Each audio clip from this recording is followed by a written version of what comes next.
All right, all right, all right, all right. Thank you so much for joining me here today on the Red Pill Investor Podcast, as well as here at Sell More Homes now on YouTube. If you're joining me for the very first time, thank you so much. I'm super encouraged to have you meet me here at my property every day, sitting there doing some prospecting for a couple hours, looking for some buyers and some sellers for investment properties, for listings, just for real estate in general. Super happy to have you here. I would encourage you to go ahead and press the like and subscribe button there and hit the notify button so you'll make sure that you get an update of all the prospecting we're doing every day, because you never can tell what's going to happen.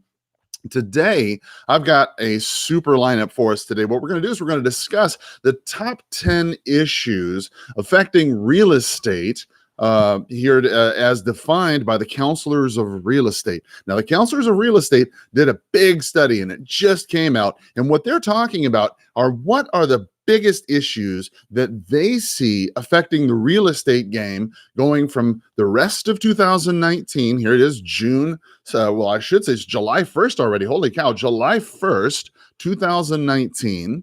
Throughout the end of this year and on into 2020. So if you want to know what could you expect for 2020, what kind of things do you need to be aware of as a practitioner so you can help your clients and your customers be better and get better results, then you'll definitely want to stick in for this today. So a couple things we got going on.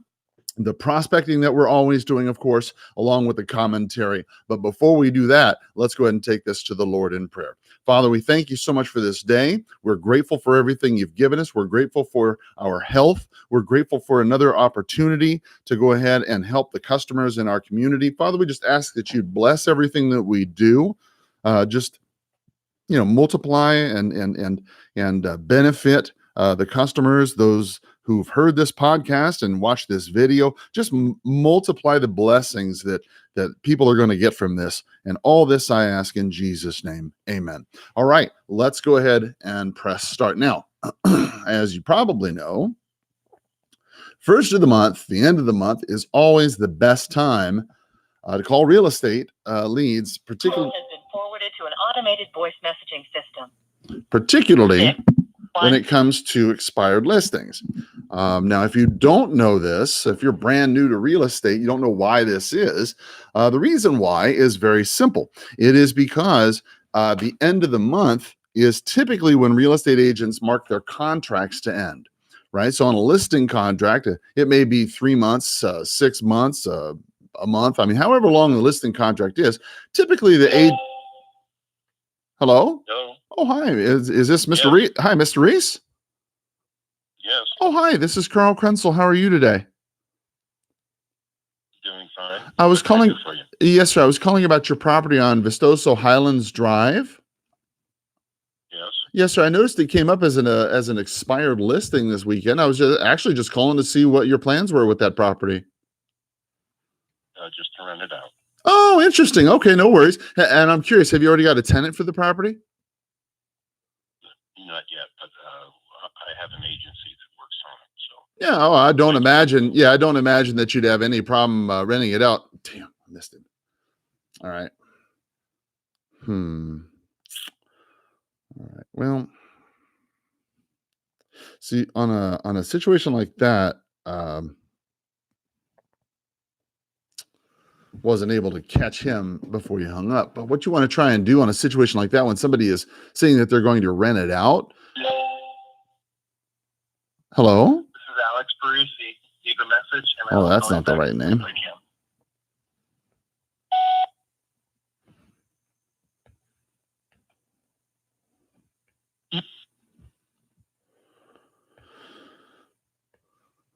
All right, there we go. When somebody says they want to rent the property out, what you want to do is you want to go ahead and acknowledge that. Oh, okay.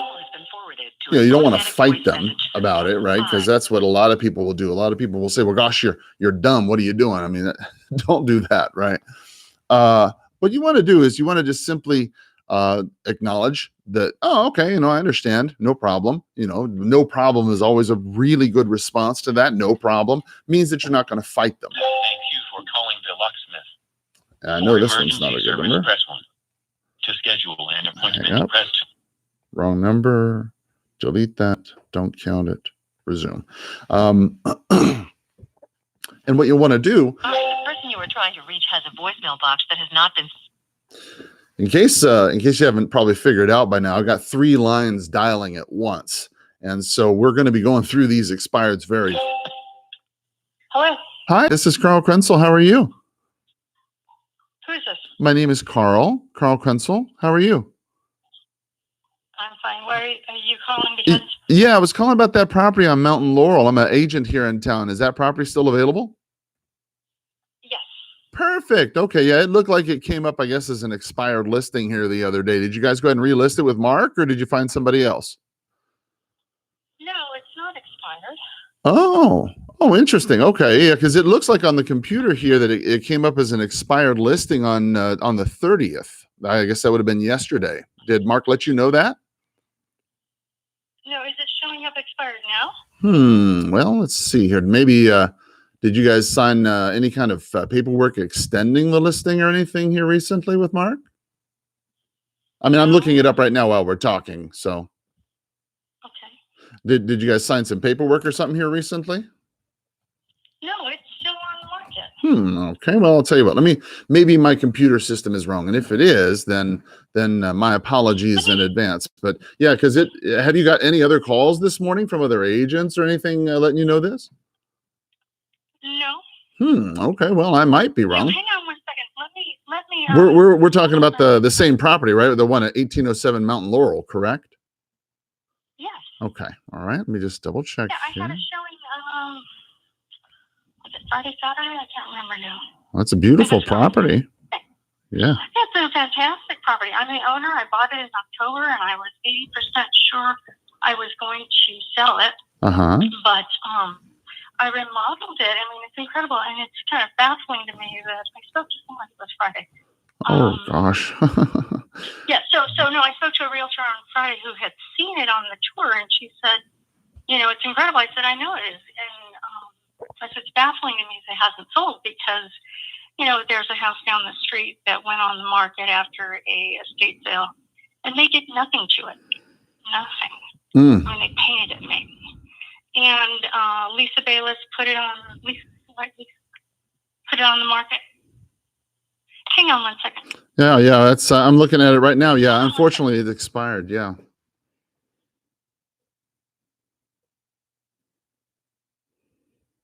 Are you there? Okay, I think she took another call. It's probably another realtor calling her. So, what I'm doing right now. Is there? Yeah. So Rob Lamb just called me too. Yeah. So basically, here's what's going on. It's 8:21 in the morning. All the realtors have woken up, and they have realized that your property is now. This property exists? Well, no, that it actually expired. And so what's happened is now they can legally talk to you. See, prior to this, we could not legally call you simply because you were under an exclusive agreement with him. But if you look at my listing, this is why my phone number is on there. If you want to see my property and you can't reach Mark, you can call me and I will make an appointment with you. Oh, yes. So that's how I did. Yeah, you could speak to me, but you could speak to me to make an appointment. I guess the point that I was getting at is that what the reason why Rob and many other agents are going to call you now is simply because now they can legally call you and see if perhaps you're interested in hiring somebody other than Mark and Long Realty for the job of selling your property. Have you considered hiring somebody other than Mark and Long Realty for the job? No, Mark is my this would be the 4th property Mark has sold with me. Well, I know Mark. Mark's a good man. I know him very well. I used to work over at Long. If you look at my, I don't think you would be able to do this. Mark and I, we sold the house that we built for my son, 101 East Golden Sun Place. We sold that in a week. We sold it twice in a week because these people started fighting, whatever. Second house was in Pima Canyon. Again, I need to call Mark because the house Mark? Yeah, so that's my question to you. I mean, I understand that Mark's done a good business for you in the past, and I accept that Mark's a good man, but it seems to me like maybe Mark's dropping the ball on this one, because if I'm calling you up and you're going to experience a whole bunch of other agents today, tomorrow, and the day after, and the day after that, and the day after that calling you about this, maybe it's a good idea to maybe get somebody who maybe, I don't know. I work at Sotheby's. Have you ever considered maybe getting somebody who's got a little bit better of a reach to luxury end buyers who might get a better buyer for this property? I mean, this is not a luxury community. The quality is. I mean, I came from a luxury home. I lived in Pima Canyon for 11 years. Mm-hmm. I know luxury clients. I was one of them. I chose to. I'm trying to size down. I'm trying to size down even more. You have no idea. I came from a 3,700 square foot house. I think Pat, you know who I'm talking about, Pat Lee? Yes, I know Pat Lee. Is she still with Sotheby's, or is she with Long now? I believe she's at Long. I thought she went. Okay. Well, she has seen this house. Mm-hmm. In fact, she was the first person who saw this house. Mm-hmm. And she was amazed at it. I mean, I saw on the Ring video, I saw her tell her client, "Did you see the video, or did you see the old listing?" Mm-hmm. And I mean, this entire home is all tile. It's porcelain. There's no carpet anymore. So, well, when you do sell this property, where are you going to go next? That's a good question. I'm trying to size down to a townhome. In fact, I looked at townhomes before buying this property, but I loved it. I mean, there were things about it that were so strong, and I said this would be amazing. Did you get any offers? Have you got any offers at all? And yeah, we did, and I felt that they were too low for the amount of work. I mean, you can go buy the house down the street with the view of a big old pole in the backyard, electric pole or whatever that is on Tangerine. Mm-hmm. So, if you don't mind me asking, just so I'm kind of aware of what the market's doing, may I ask approximately what price range they offered for your property that you considered was too low?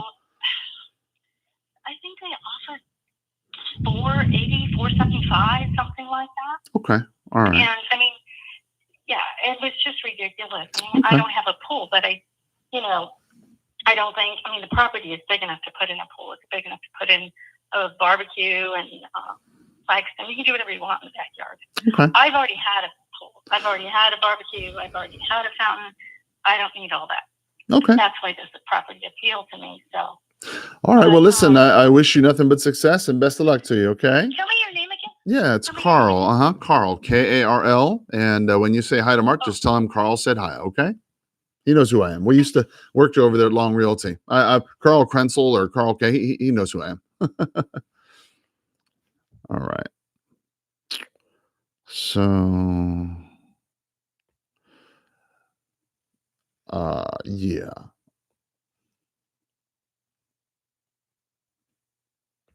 So what I'm going to do here,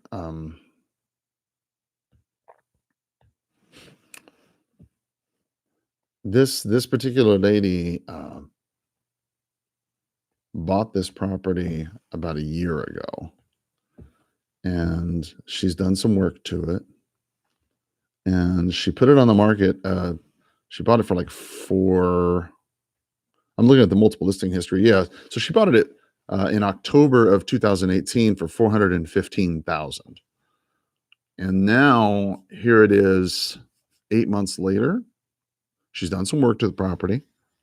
I guess really it was 4 months after that. She put it on the market February 19th, 2019 for $525,000. So a full $110,000 more than she purchased it for 4 months later. So she bought it, and then 4 months later, after doing some repairs, put it on the market $110,000 more than what it was before. Okay. She did some repairs to it, made it look good, got an offer. And she said it was what, 470, 475, 480, something like that. She felt it was too low relative to the work that she'd put into the property. And here she is expired at 489,000.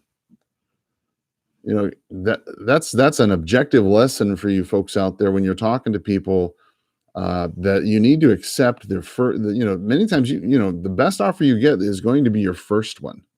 You really got to get that understood, because what'll happen now is, she's going to relist with Mark, and that's fine. Mark's a good guy, but the problem is that you're going to have a battle having to deal with this getting down to 480 stuff, and getting that offer again is going to be very difficult.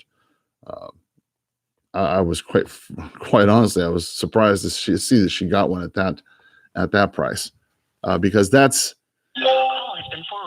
very difficult to imagine that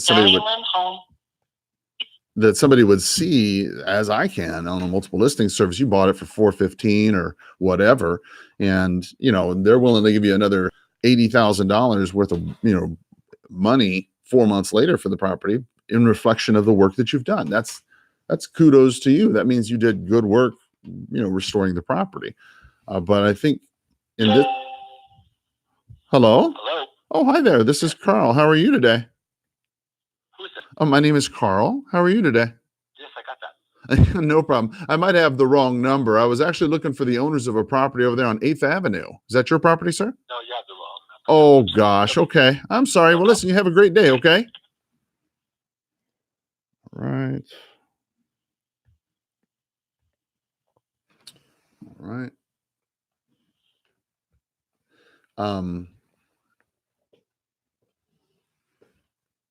I probably could have pushed harder on that one.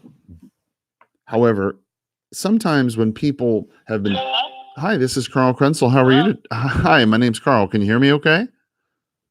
Yes. Oh, okay. Good deal. My name's Carl. I was calling about the property that was for sale over there on Morgan Road. You have the wrong number. Oh my gosh. Okay. Do you know anything about the Posgays or anything about that property on Morgan Road? Morgan Road. No, I don't even know. Oh my gosh. Morgan Road. Okay, I'm so sorry. Well, listen, hey, I appreciate your Okay. patience. Since I got you anyway, do you know anybody who's got an unwanted home that I could buy for cash? Hung up. All right, no problem. Resume.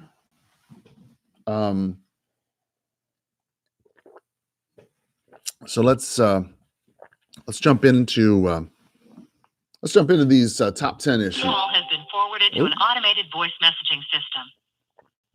Let me get rid of some of these boxes for the multiple listing service where I was looking that lady's property up.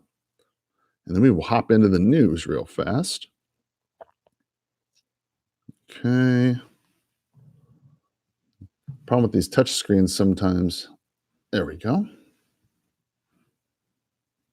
All right. Okay, so the article is from the Council of, the Counselors of Realestate.org. So it's just CRE.org. It is a brand new report that they put out. It's entitled the 2019-20 Top 10 Issues Affecting Real Estate. Now, the top 10 issues that they talk about, you can... Hello? Yes, Alvaradito. Oh, hi, this is Carl. How are you? Yes, thank you. I was calling about your house for sale over there on Park Avenue. Is that still available? Yes. Oh, okay, yeah, because it looked like it came up on the market as an expired listing this weekend. Did you know that? No. Okay.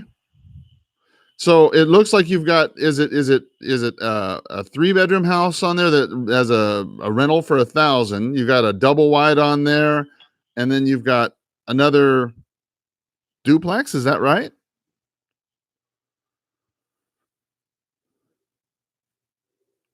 Mr. Montillo? Okay. Well, to be honest with you, I'm not really going to call that fellow. I'm not particularly interested if it has a mobile home on there. I'm not trying to be a snob. Don't get me wrong. It's just a matter of boundaries. I think many times you can spend an awful lot of time trying to deal with something like that. If it's got... Hello? Hi, this is Carl Krenzel. How are you today? Oh, I'm fine. How are you? I am better than I deserve. Thank you. I'm not certain if I have the right person. I apologize. Are you the lady who owns that home on Camino Cartamo? I used to own it a long time ago. Oh, interesting. I don't. Okay. Okay. Well, no worries. Well, that's a shame because it sounds like you're a really nice lady to talk to. I guess I got the wrong person. I'm sorry. Yeah, I think it's up for sale again. I don't understand why. It's a beautiful house. It looks like it. All right. Well, no worries. Well, listen, I appreciate your time. And since I've got you anyway, do you know anyone who's got an unwanted home that I could buy for cash? No, everybody I know loves where they live and they don't want to sell. No worries. Well, listen, I appreciate your time and I hope you have a great day. Okay. Thank you. Thank Bye. you. Bye bye.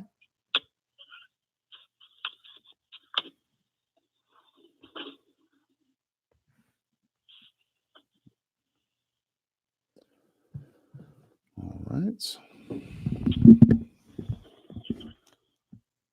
So let's go ahead and dial in here.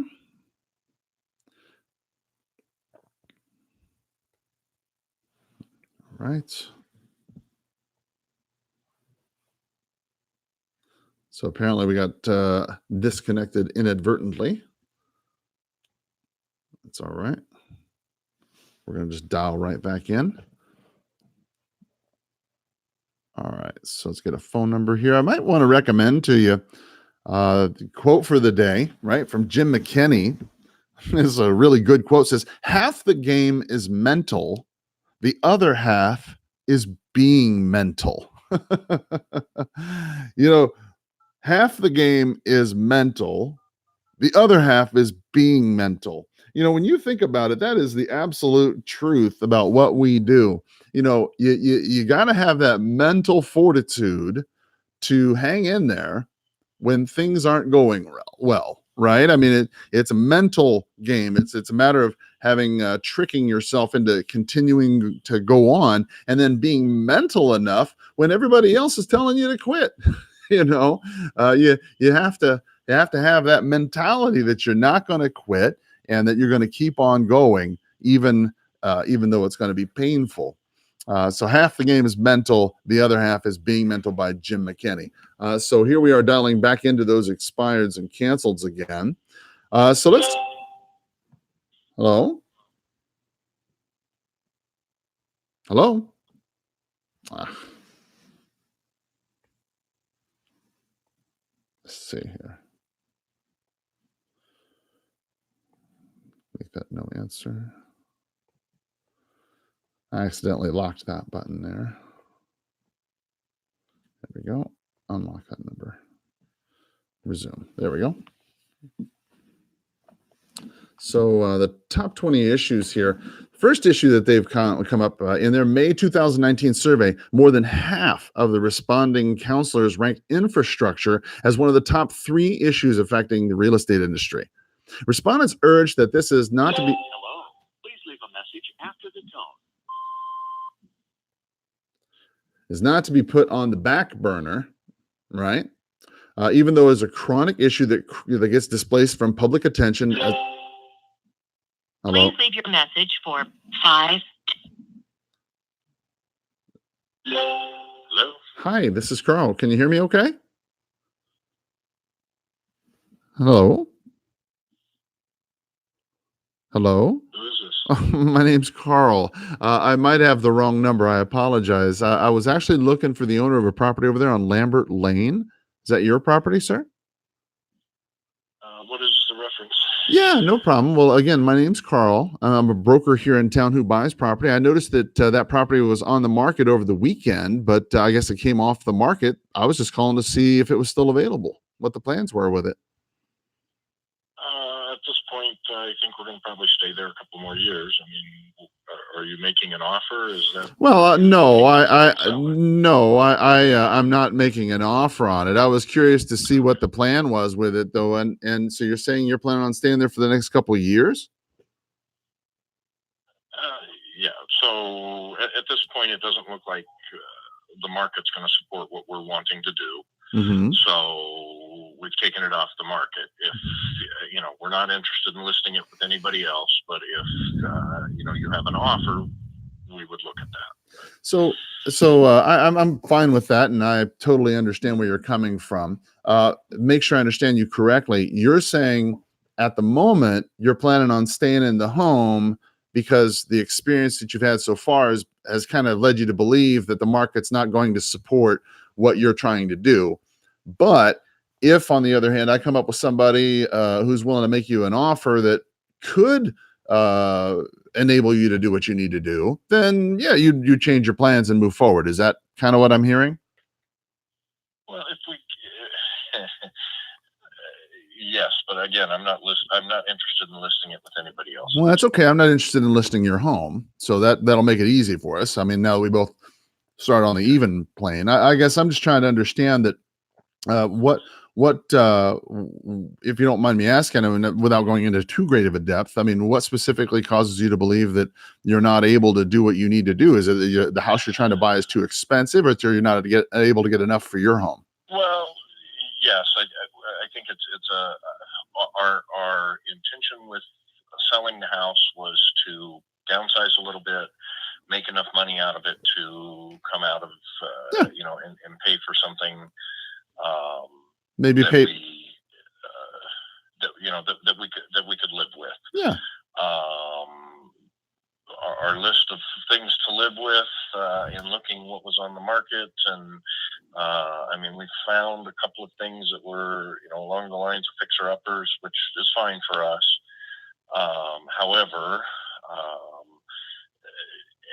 where we were at price wise, it just didn't seem like it was. We got a lot of activity walking through. We just had nobody that was willing to I guess pay what we're asking for it. So Okay. All right. Well, I understand where you're coming from, and that's a difficult thing to experience. I've done this 23 years in this market, and I've certainly been a victim of that myself. I understand. If you don't mind me asking another quick question, what areas were you trying to downsize to here in town? the same area. Oh, okay. All right. So it wasn't that you were really trying to look farther. It was just that you were looking smaller in that same general area and weren't really able to locate something that you liked. And then on the other hand, it's not like people were coming in busting down your door making offers either. Correct. That's difficult. The biggest response we were hearing is everybody's looking for the open floor plan these days. Mm-hmm. Which ours is kind of, I guess you could say it's kind of an in-between. We have an open between the family room and the kitchen and like a dining breakfast nook area. But we also have a formal dining. We have a formal living on top of that. So just, we just weren't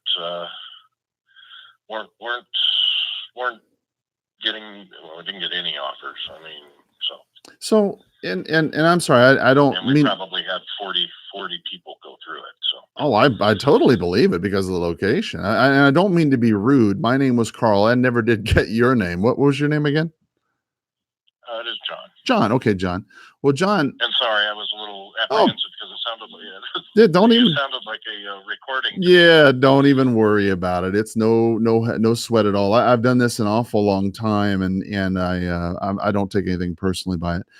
I am curious, however. What do you think fundamentally? And I'm not trying to poke holes at you or critique you. I'm just saying in love. I'm just trying to understand.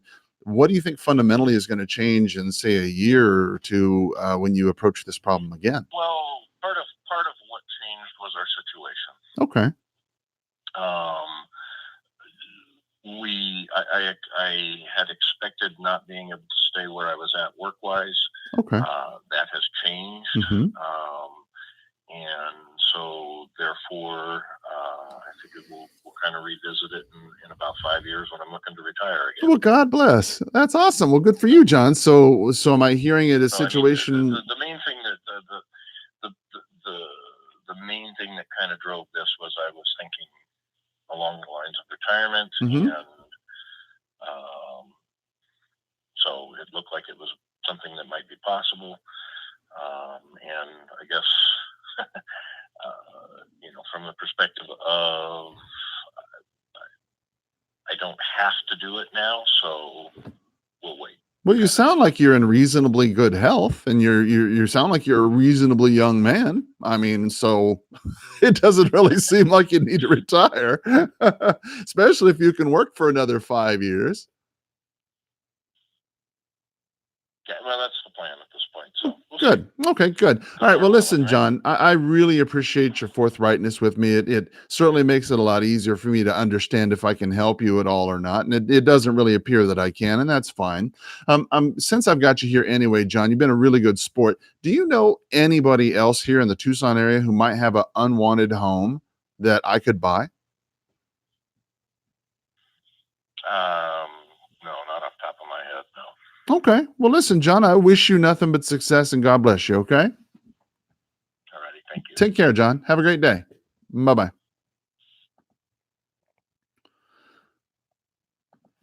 Okay. Again, a situation where I could, probably push to see if you could make an appointment or something. Uh, but it doesn't seem like. Hello? Hi. I'm not sure if you can hear me. Can you hear me okay this time?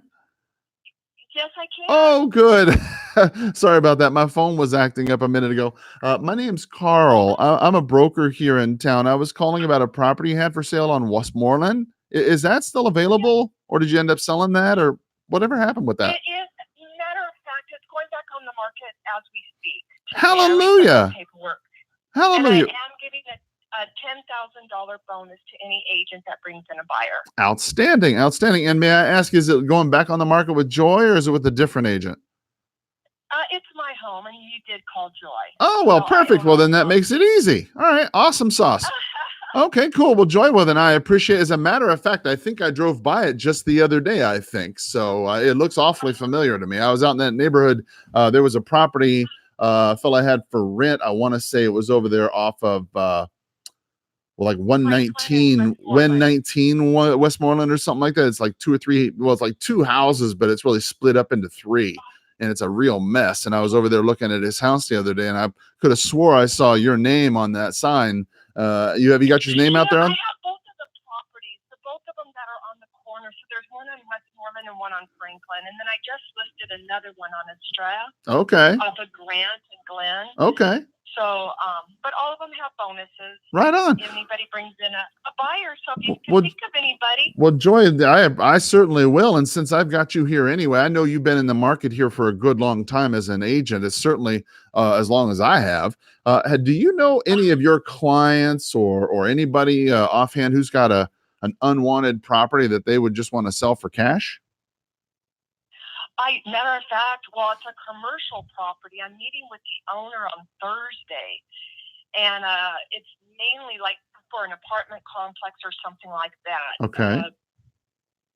So I'll have more info on Thursday, but it's a huge piece of property. Is that a fact? All right. Well, let me give you a jingle on Thursday, and give me a call on Thursday, and I'll give you the information. Okay. Yeah, we'll do. And is this number a good number to reach you at? This number right here? It is. Okay. Yes, it is. All right. Well, then I'll give you a jingle on Thursday, and we'll see what we can come up with. Okay. Sounds good. Have a great day. Thanks, Joy. Have a great day. Take care. You too. Bye-bye.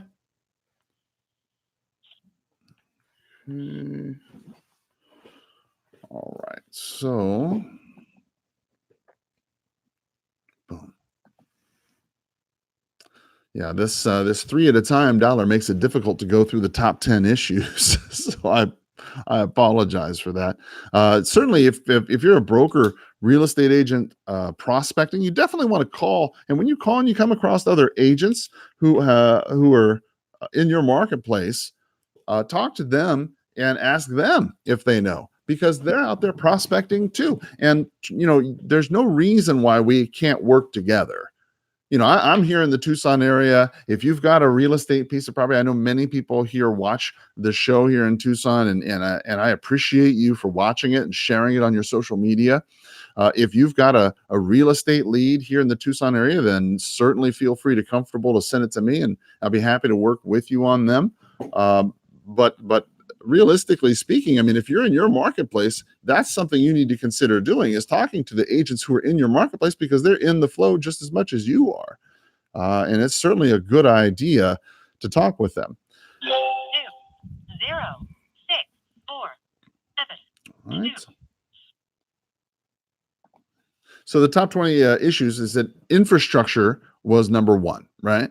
They said that it's really a hot button, but it gets displaced as more controversial issues come up, right? I mean, everybody agrees that infrastructure is a problem, but once something else comes up, then boom, infrastructure goes to the back page of the newspaper, right?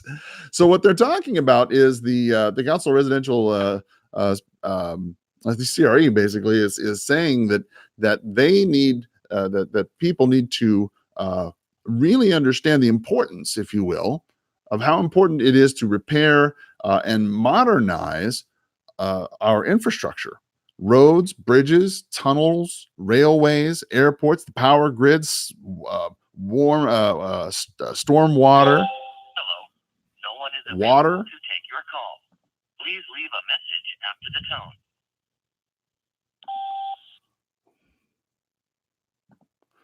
I mean, all of these systems that are in your city, are very, very old.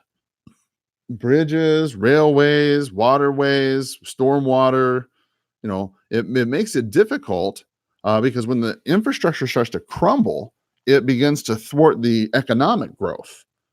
Companies do not want to move into your town if they have trouble with their trucks always having problems on the roads. So the infrastructure is a big issue. Second issue that they come up with, right? They said is affordable housing. Affordable housing. And they said that the counselors have expanded the discussion of housing as a top 10 issue beyond the dimension of affordable housing this year. While affordability is central to the discussion, they wanted to stress that their concern is not simply with lower income or even lower middle income housing. What they're talking about is that it's difficult for people to find a place that is affordable. Millennials, Generation Z, members, people going into the workforce in big cities, the apartment rents have gone enormously high. And then you have baby boomers, having a difficult time trying to find a buyer that can buy their home. Right. So it's very difficult for buyers to get into the market. It's very difficult for sellers to sell. And so in some places, this is why you'll see a difficult time in the housing side. In the supply side, okay, I was reading an article earlier today. What they were talking about was the supply side. You have a low in housing starts. This is one of the lowest months of housing starts we've had. I want to say 18. I want to say, was it? Well, I'm not going to quote it, but essentially, housing starts in May were very, very low. Okay. And because of that, there's just not a lot of inventory on the market for people in that under 200,000 price range, right? The median sales price range is about 288 across the United States. Now, if you look in the upper range, the upper price range, 400, 500, 600 and above, then there's more inventory. There's a lot more building going on in that price range because builders see it as a benefit to them to build. There's going to be more money in that. It's going to be more advantageous to them to build in that price range, as opposed to building a bunch of little bitty cookie houses, cookie cutter houses and mass tracks, things of that nature in a lower price range. And because of this, okay, that's what's causing the prices to go up so much. There's just virtually no inventory, and the inventory that you do get, okay, is kind of crappy. And what the inventory that stays on the market starts to pool, and people start to see this, and now this becomes a perceived problem, and that's why you have pending start to shrink, right? So now you've got infrastructure in cities like Detroit or Chicago or San Francisco or some of these other places, that in New York City, the infrastructure is degraded.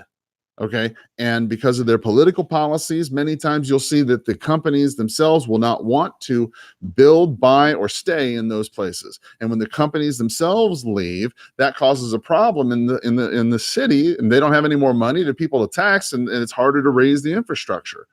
And it's difficult for people to increase housing in a city when there's not any kind of growth there, right? When people come to a city because of a job of Amazon or whatever, like Tucson, then they bring tax dollars, and there's taxed as citizens here, and they spend their money here, and all of a sudden it helps the community.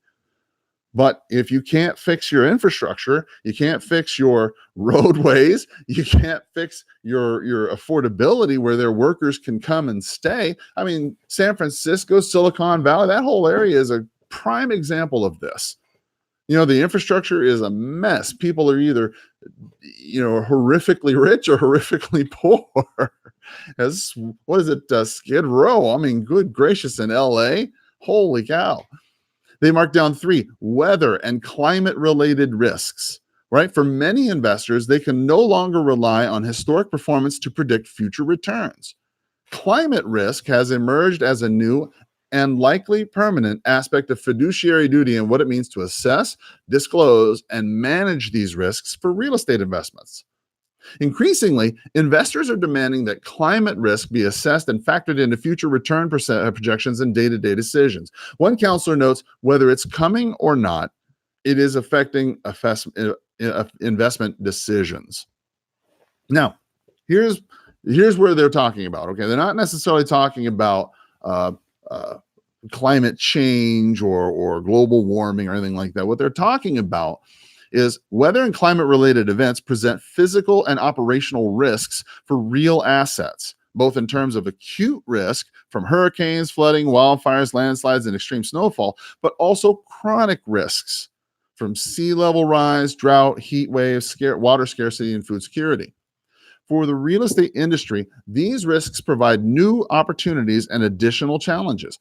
Many real estate owners and developers are adapting by hardening assets, strengthening emergency preparedness plans and strategies, moving mechanical systems to higher floors, installing backup generators, seawalls, and berms, calculating the return on investment of on-site renewables and battery storage.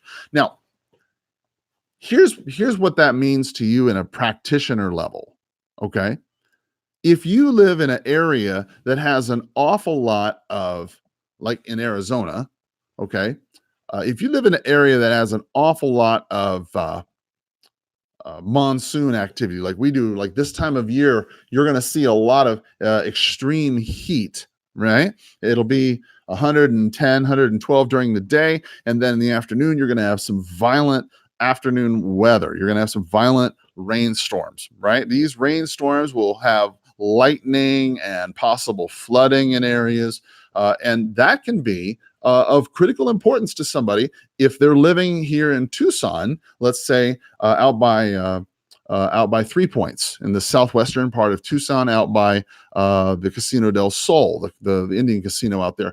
There's a lot of sheet flooding that goes on, right? The land is extremely flat. You don't really think anything about it. You drive right on it and it's okay. But when the monsoon rains come, guess what? Whoosh! I mean, that whole area can be deluged in water. Inches and inches of water. We call that sheet flooding here. Now, it doesn't really seem like it's much when you have images of flooding in the Midwest and Oklahoma and Mississippi, and when the banks overflow and take houses away. What sheet flooding, however, is a little bit more treacherous than that, because you're difficult to get in and out of your property. It can wash away your road. It can make it very dangerous for you to drive. It's extremely hazardous. And of course, you have washes that will wash away your home. So I don't know what sort of things you have where you live. When I first started practicing in Charleston, South Carolina, we had hurricanes.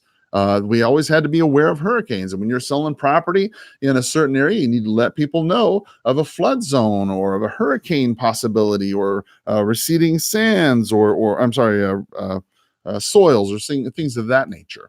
So the Council of Residential experts, or the CRE, whatever they're called, I should say, they have identified correctly that this is an issue that is people are going to need to be aware of. The counselors of real estate, there we go, have correctly identified those are issues that need to be identified.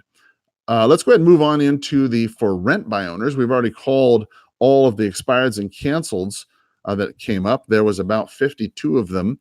We called them 3 at a time and called through all of those.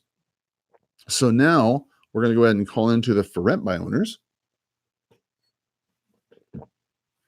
We have 37 of them to call.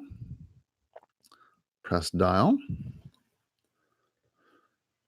All right, so first issue was infrastructure. Second issue was housing, housing costs and differential. Third, weather and climate related risks. The fourth issue affecting real estate that they have identified is technology, right? The technology effect. They put down tech is going to drive the capital markets, the use of space, leasing, brokerage, valuation, and building operations, said one counselor in our May 2019 survey. Technology may be making the actual location of a business less important. Now, let's just think this through, okay? Is the location of your business all that important? I mean, really? Hello? It's Keith Phillips. Hey, Keith. Yes, this is Keith Phillips. Hi, Keith. Carl Krenzel. How are you? I'm doing good. I'm calling about that property you had for rent over there on 2nd Avenue. Is that still available? It is, and it's not yet available to view yet. The tenants are still there. So, Okay. but No, it is still available. no problem. Yeah, that's no problem at all. Again, my name's Carl Krenzel. I'm a broker who invests here in town. I work with a lot of buyers, sellers, investors like yourself. I'm just calling to see what the long-term plan was for that property. We've owned the property for about 30 years and don't really have any plans to sell. Yeah, I don't blame you. That's a great little spot over there. Is that the only one you got? There's actually no. I own 8 here in Tucson, and that one actually has 3 on that full lot. So. Oh, really? Oh, wow. He's thinking about selling it. Yes. Yeah, I don't blame you at all. I'm curious, have you ever considered doing like a 1031 exchange and buying up like to a triplex or something like that with those?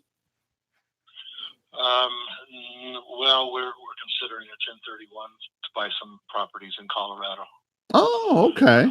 All right. Are you planning on selling any of these properties here to do that? There's a property over south of the university that we may do. Interesting. That's still just a preliminary discussions. Yeah. Yeah, no worries. And I'm curious, has anybody kind of given you an idea of what that might sell for in the open market today? The one over on 7th Street, no, we just got the front house we re-rented, so it's just kind of a casual conversation at this point in time. Oh, yeah. No, I understand. Well, and I'm sorry, my name was kind of a reference point to that. No problem. I'm sorry, my name was Carl. I never did catch your name. My name is Keith Phillips. Keith. Okay, well, Keith. Managing partner of this LLC. Oh, okay. Well, pleasure to meet you, Keith. Well, I'm wondering, Keith, with that other place, would it, I don't know, I mean, would it help you at all if I did a little research on it, just kind of gave you an idea what I thought the open market might give you for something like that? Would something like that help you? Well, as long as you understand that we're quite a ways off from making a decision about that. Yeah. We talked about it briefly. My home properties in Colorado, of course, the market is dramatically better there than it is down here. So we're talking about maybe moving some things Sure. up there. Well, and I don't mind that at all. And here's the way I look at it, Keith. I've been in this game here in Tucson 23 years. I know many of the investors here in town, and one way or the other, I always try to make it a service to you to give you the best information I can. And then if you can use it, great. If not, well, then maybe you might know somebody who's got an unwanted property that I could buy for cash. Maybe, who knows, something like that'll work out. Sound fair? Okay. Real quick, why don't I do this? Why don't I get a quick email from you here? And what I'll do is grab the email and I'll grab the address. I'll do the research and I'll send it over to your email. Is that okay? Okay. What's a good email to send that to? Okay. And is that with Key or Keith? Okay. All right. Oh, very cool. All right. At Yahoo, did you say? Okay. And you said the property address was what again?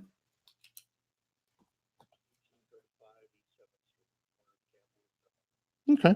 And I understand 100%.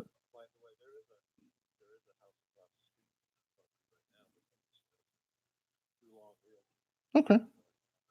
Mm-hmm. Okay. Well, then I'll definitely get some information available for your property over there, and I am 100% clear that this is a preliminary thing. There's nothing coming out of nothing like that. It's that's no problem at all. This is just giving you some info that hopefully will help you in your decision. Okay.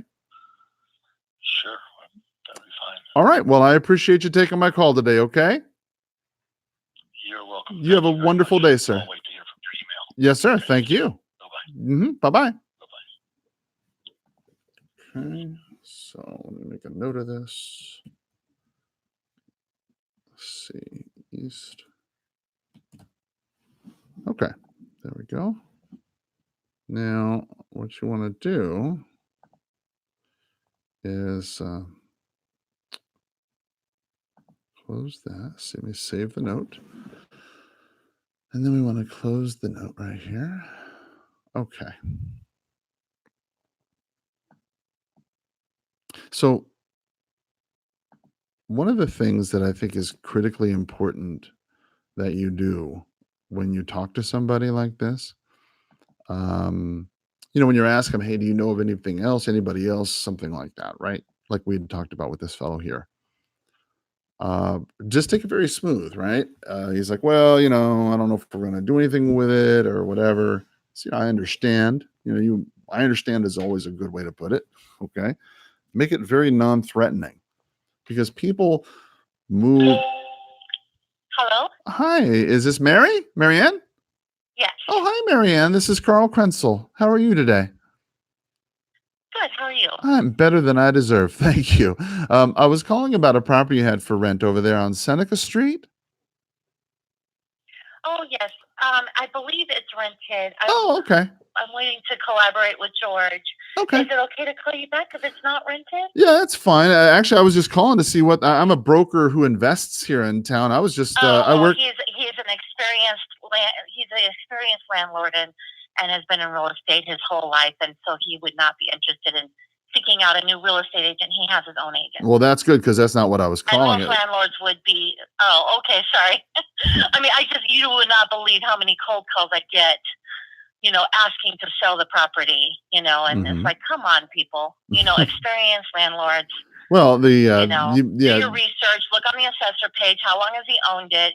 Come on. Well, the reason why I'd called was to see if he had actually considered selling it for cash to me. But if he's not interested in selling it, do you know of anybody else who might be interested in selling an unwanted property? Well, do you see the email? I mean, and then so that would be great, right? I mean, what you would do, I think, is see that email that is associated with the ad? No. Just send an offer.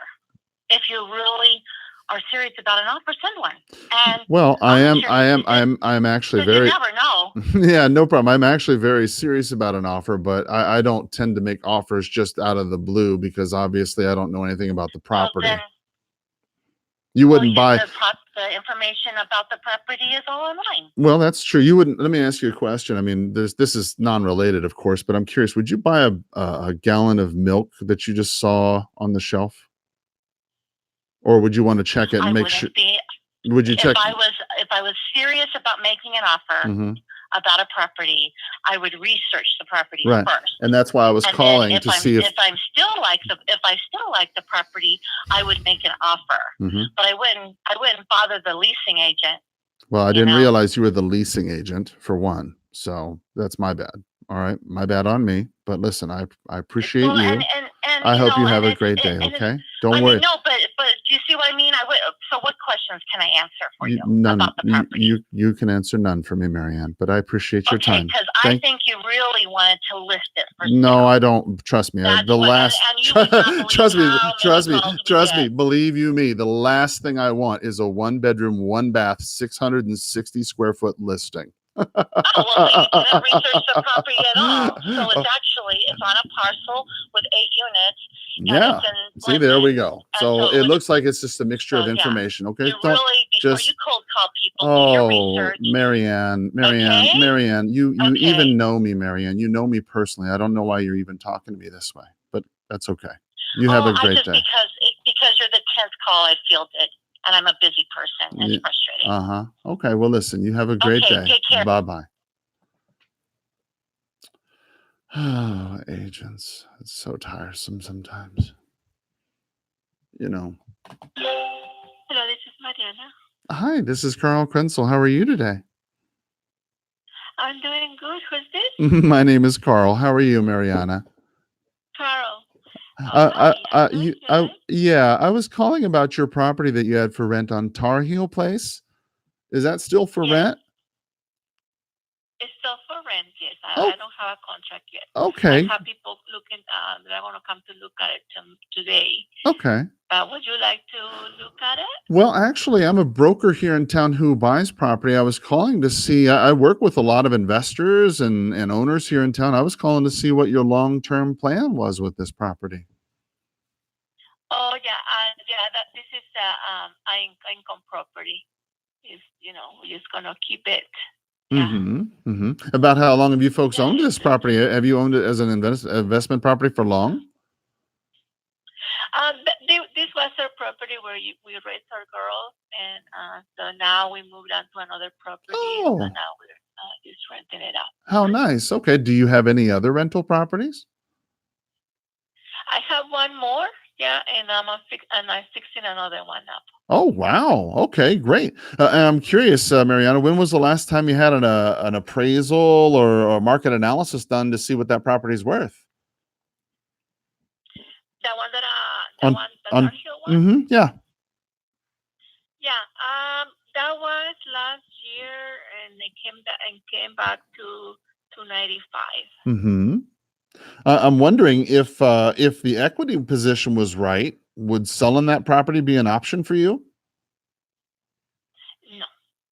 No, that it makes sense to just keep as an income, as a passive income. I see. Okay. I'm wondering, do you have any other properties that you'd be open to selling for cash?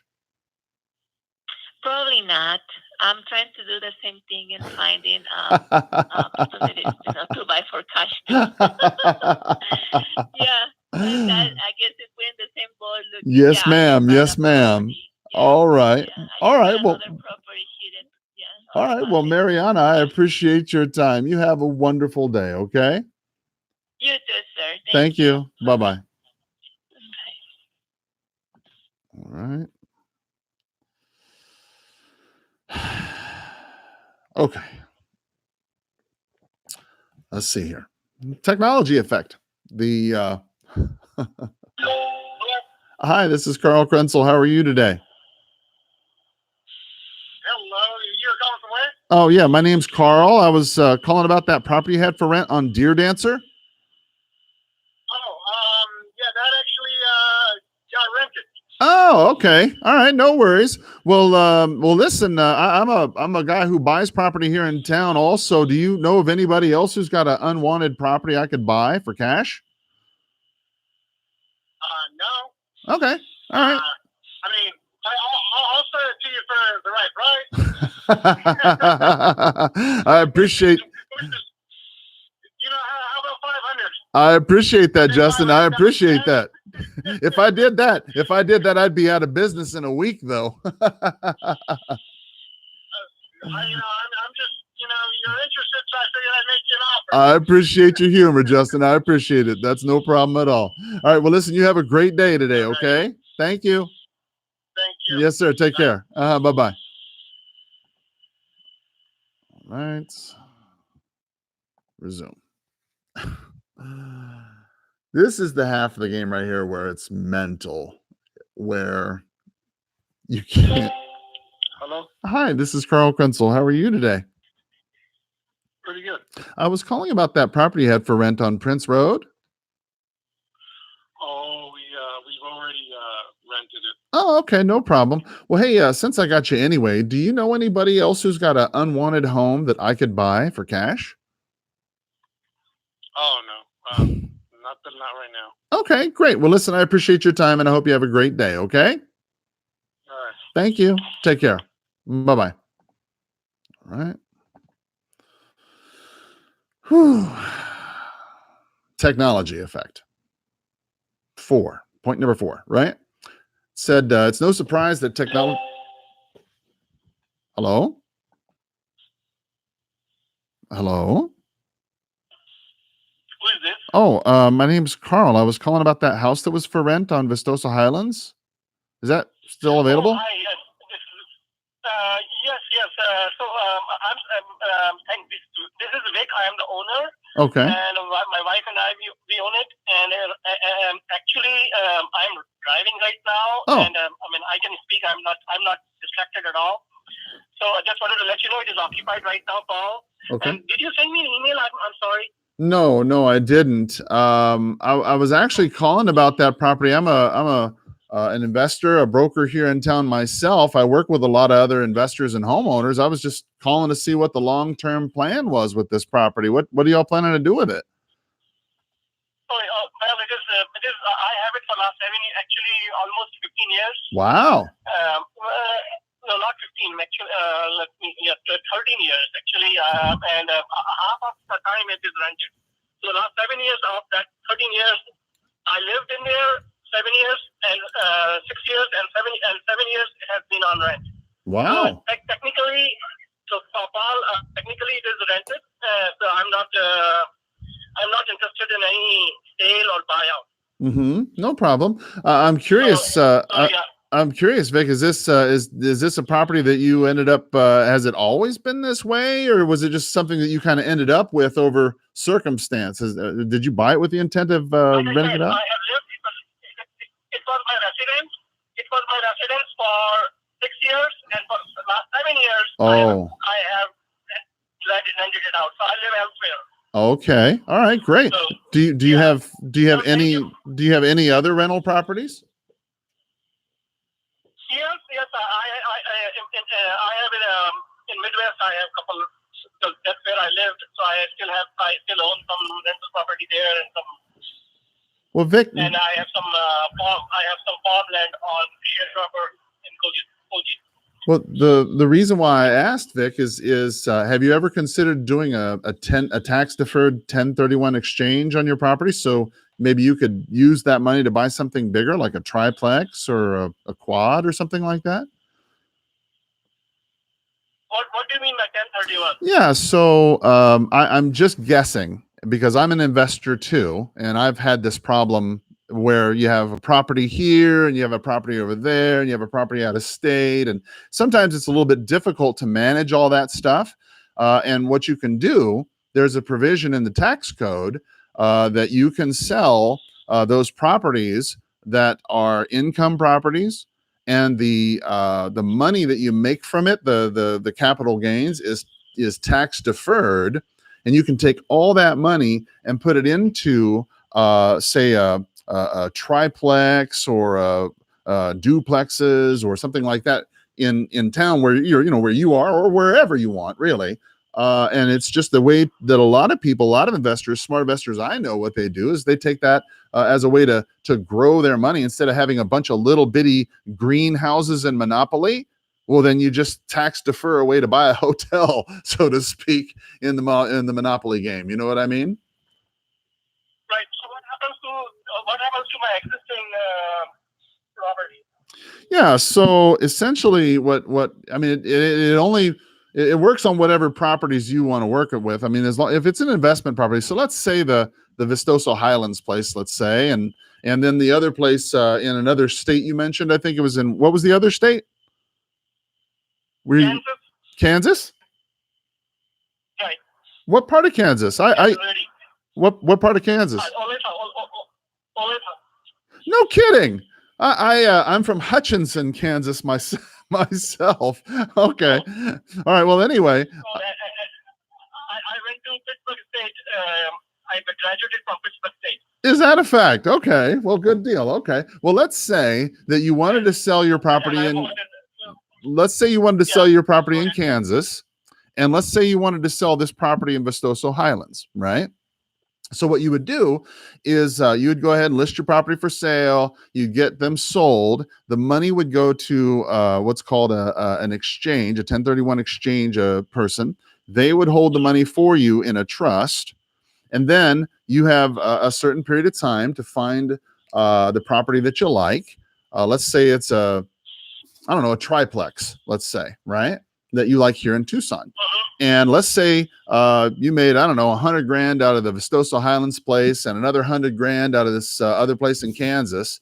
You could take the $200,000 that you had tax deferred and dump it, boom, right into the duplex here in Tucson. And that way you could get all of your eggs in a closer basket that's making more money. And then, right, 5-10 years, down the line, you sell that duplex, okay, and buy a triplex or a quad or something bigger with the same tax plan. A lot of people do that.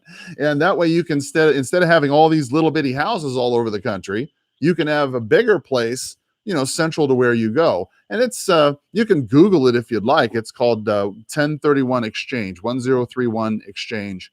That's just the tax code provision is provision 1031 in the tax code. Okay. Yeah, thank you. Actually, I have to check with my CPA. Yeah, talk to your CPA.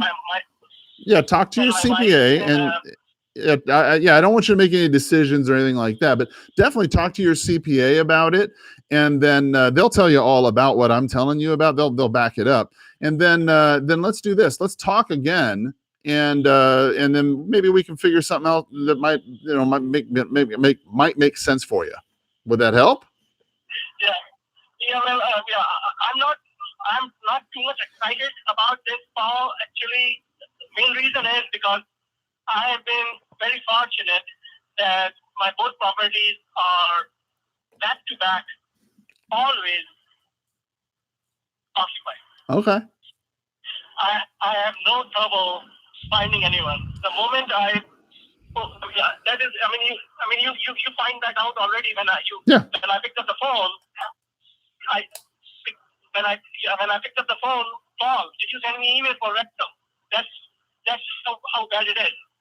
Because there are people staying there. I don't want to disturb them. They are living there for 3 years, and they are leaving in a month or so. They are vacating, and I have run an ad, and I think that's how you found out my number. Mm-hmm. That's fine. And you are the only one who has called me with this kind of interest. Perhaps most of them are rental, and you will not believe. I don't have time to show that property. People are waiting there. So that's the thing. Yeah. That is. I have a lot of realtors. I'm a Mason also. I'm a Mason. Mm-hmm. A lot of Masonic brothers. It's a fraternity. They're all realtors, and they are saying, Vic, do not. They told me, Vic, don't sell it if it is occupied. Well, so, yeah. That's the thing. What I would. And I'm making money out of. Yeah, I'm sorry. No, it's okay. No apologies. I was just going to say all I would suggest, Vic, is that when you get a chance, talk to your accountant. Okay, because I agree with you that you don't want to disturb your tenants and you want to keep making. You don't want to upset the boat. I get it. You don't want to upset the apple cart. If it's making money, you don't want to break it. I get it. The thing is, honestly, Paul, I don't want to get into this sell and buy, and I'm honestly, I'm ready to retire. I'm a 55-year-old man, and just a couple of years from now, I'm just going to sell it off. I'm not going to get into rental anything. That's all. Okay. All right. Honestly, well, I would recommend you. I'd rather buy a dry clean shop and manage it, and that's it.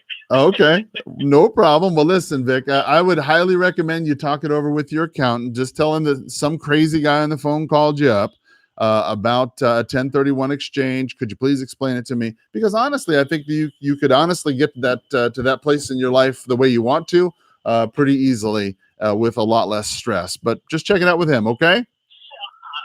Yeah, I have no stress because I've been managing it for last 2 years, and it is just perfectly fine with me. Perfect. And but I appreciate you calling me, Paul, and I appreciate the advice of 1031. I've heard of this. My CPA has mentioned to me some time back, and perhaps I'm not interested. Okay. Why should I go? But thank you so much for calling. Thank you for time. All right. Thank you for your time. No problem. You be safe on the road, okay? Have a great day. I will. Thank you. Thank you. Bye-bye. Bye-bye. Oh, boy. Okay. Well.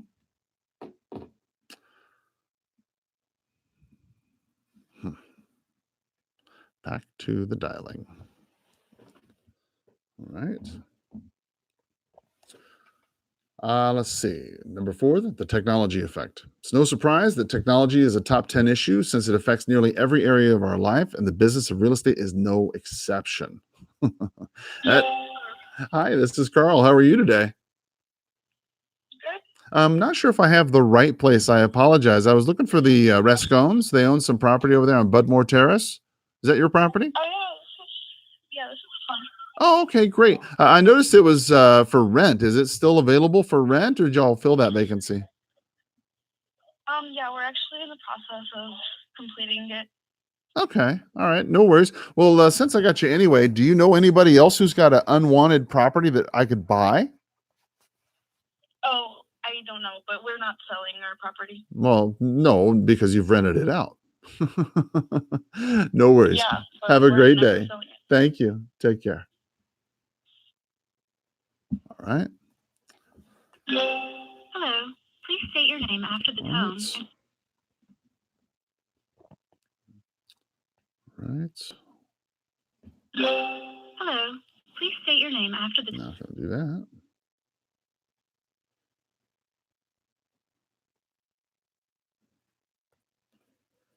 All right.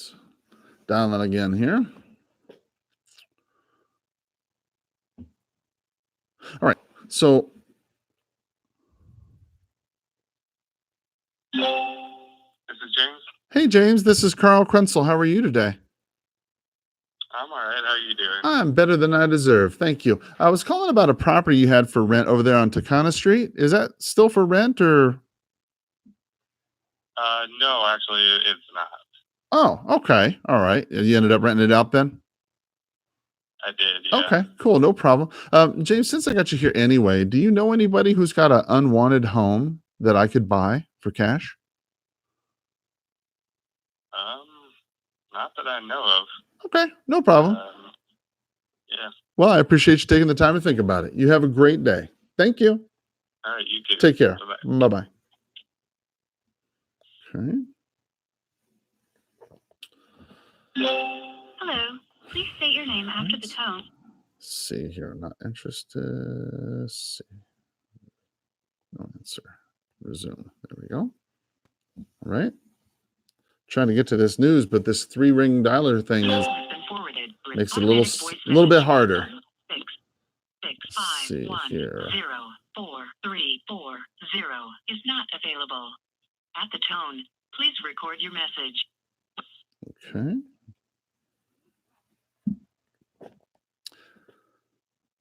The good thing about this. Hi, this is Tyrus with Caption Call. Leave me your name and. The good thing about this, the Red X dialer, is that it is super fast. When you put it on, Hello. Please state your name after the tone. when you put it on 3 dials at a time, this thing just, I mean, it's just spitting through the numbers. And you can slow it down. You don't have to go to all 3 numbers. You can go to 2. Please leave a message. You can go to 2 or 1 or all 3 if you like. But I like having all 3 run at all times because it's just a lot more efficient. Let's see what that is. Okay.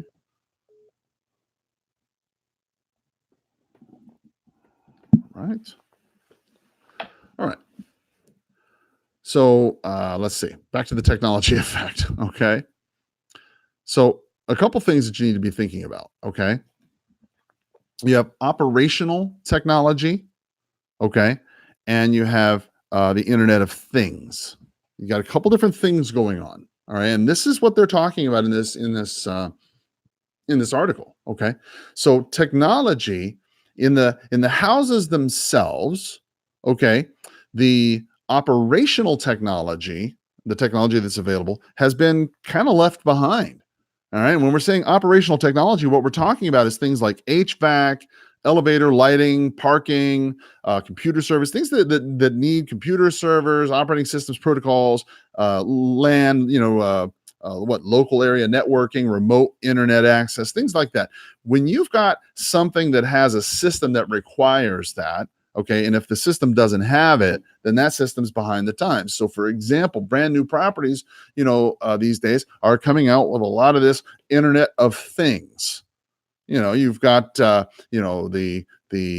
remote control stereo system in your house. You got the remote control air that you can control by your cell phone. You've got the remote control up and down shutters in your the pool controls. All these things you can handle from your phone, the Internet of Things. Okay, and that's just the beginning.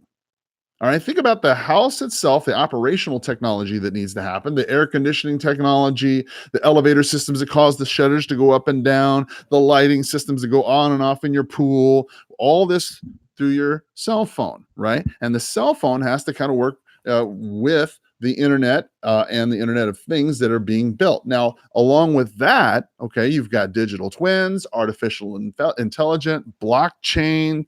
All of these things are really starting to come to the forefront, okay, of real estate. All right. Now, when we saw smartphones and tablets come out, okay, you remember how back in the day it used to be a bag phone, and now, I mean, this little cell phone here has more power than any other phone combined, right? I mean, it's ridiculous. And when you think about it, tablets and things of that nature have become a lot smaller, a lot faster, okay, and a lot cheaper. And it's going to be the same thing when it comes to the Internet of Things and things in the house and the technology and the way that it's meshing together. Okay, so when you think about it, all these technological improvements and advancements are going to go even further into 2019 and 2020. If they're already something now, think about the houses that are going to be built tomorrow, right? End of cycle. Number 5, end of cycle economics. Now, it may seem peculiar to cite complacency as a peculiar risk or a particular risk of 2019, but most macroeconomic indicators seem to indicate a economic condition that could be fairly described as robust, if not, quote, the best we've ever seen. Now, think this through, okay? Now, by the way, we've apparently called through all the expired. So I'm sorry, we've called through all of the for rent by owners. We've called through all the for sale by owners, all the canceleds. So let's go ahead and take a second here to discuss this end of cycle economics issue, okay? If you look at the internet, I'm sorry, the market that we have today in July 1st, 2019, it is very good, okay? The unemployment rate has descended below 4%. All right. We have strong economic expansion. People are making a little bit more money. The JOLTS indicator is the Bureau of Labor Statistics job openings and labor turnover survey, right? Is measuring a far greater number of available jobs than there are people to fill the job. But yet, under such strong conditions that we have, inflation and interest rates remain low and consumer confidence levels are fairly high. And everything looks like it's Goldilocks. Everything, according to this council here, everything looks like a Goldilocks condition, right? They're saying this is the best it's ever been. Interest rates are low. The inflation is low. Everybody's high. Jobs are high. Everything's great. It says, as the U.S. is ready to set a record for the duration of the rising business cycle, nevertheless, the very ebullience of the economic psychology may be causing us to ignore the very nature of cycles. that they peak just as a downturn is nigh. There is a tendency to forget in the good times, as well as a false expectation that the shape of a previous downturn will help predict the conditions of the next recession. Now, I want you to repeat, I'm going to repeat that because I know you didn't hear it and I know you didn't listen to it. There is a tendency to forget in the good times, as well as a false expectation. What's a false expectation? You think what it's going to be, but it's not really going to be that, right? You have false expectation and you forget in the good times. That's what they're saying to you. You forget and you have a false expectation that the way things used to be in a previous downturn is going to help predict the conditions of the next downturn, meaning that you tend to think, hey, the market's great. Things are perfect. We have nothing to fear. Because the last time things went south, well, we had speculative buying, and we had liar's loans, and we had rampant, predatory lending, and none of those situations are around now. Therefore, we are safe from this idea that we're going to have a recession. That's what they're saying. Because after such a long time of having good business and good news and business year over year growth and things are going great, you have a tendency to forget, okay, that what comes up must come down. And just as they peak, that's when things are getting ready to go all the way down. And you tend to forget in a good time that this happens, that things go up and they go down. You forget that. You think that it's always going to go up. I'm telling you right now, there are people listening on this podcast that feel that this market is going to forever go up, and it's going to be up and up and up and up and up all the way through 2020. I'm here to tell you, I don't know that that's necessarily going to be the case. God willing, it is. But you need to be prepared in case it isn't. Right? Extrapolating, they said, recent trends indefinitely into the future while ignoring the signs of limits to growth sets us up for harsh surprises. Or as Alan Greenspan wrote about in The Crisis a decade ago, economists, including himself, quote, never saw it coming. Never saw it coming. Look, I get it. All y'all are smarter than me. Okay? I get it. I'm not that bright, but I've been around. And I'm here to tell you, you think you're pretty smart. You think you're pretty good. You think you're pretty smart because you can call a couple for sale by owners, set a couple appointments, get a couple overpriced listings, and they sell because you think you're a good salesperson. That's not the way it works. That's not the way it works at all. The market sells those properties in spite of you.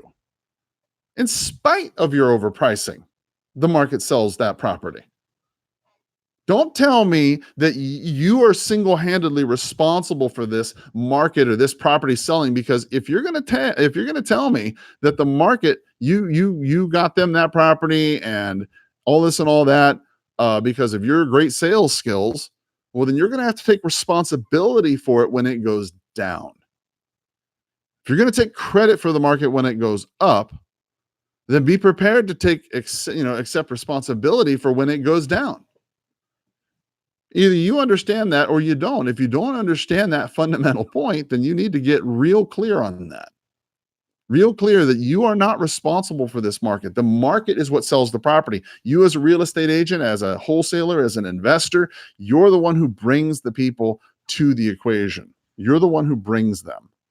You're the one who gets the parties together and helps them negotiate.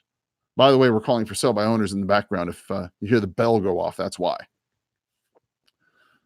When you think about it, when the market's going up, everybody's a genius, including these for sale by owners, right? They all can do it.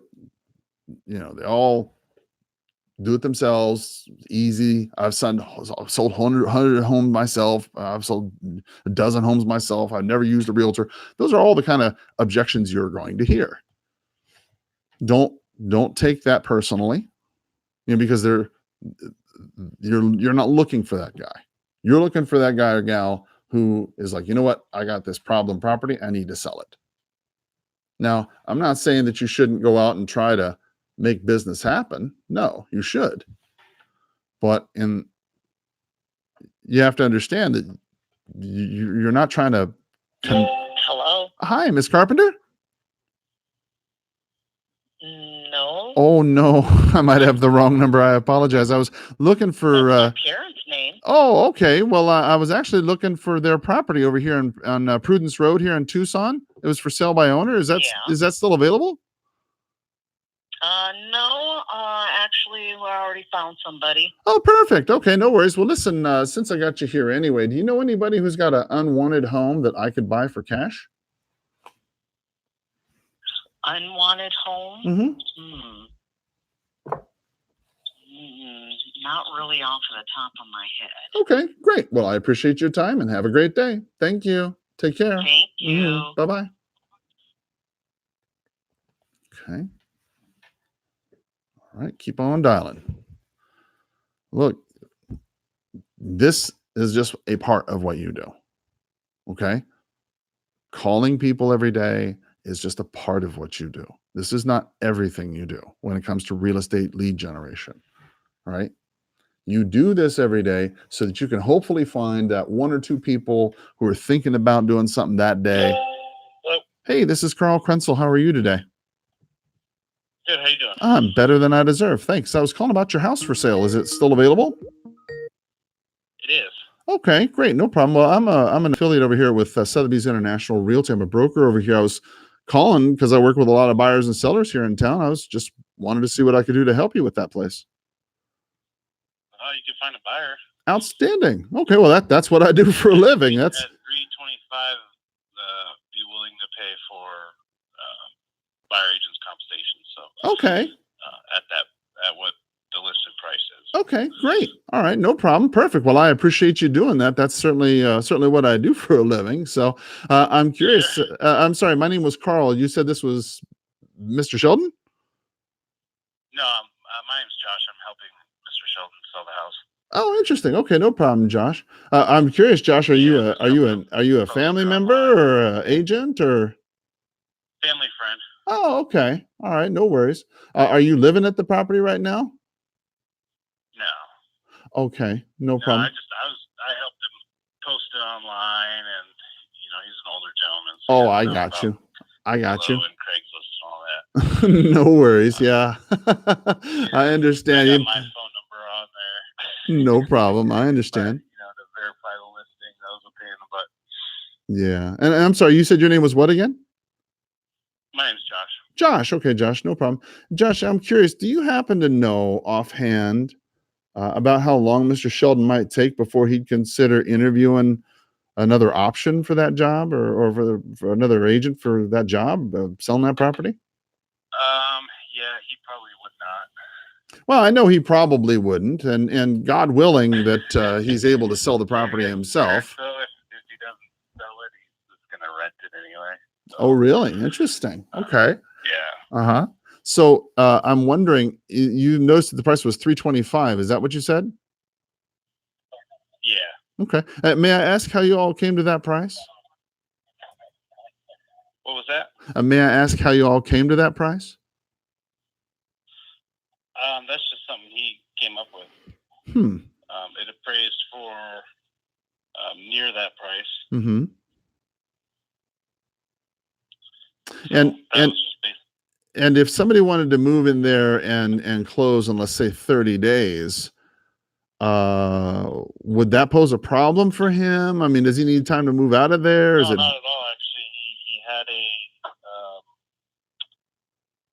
had a buyer, and funding fell through the day before closing. Oh gosh.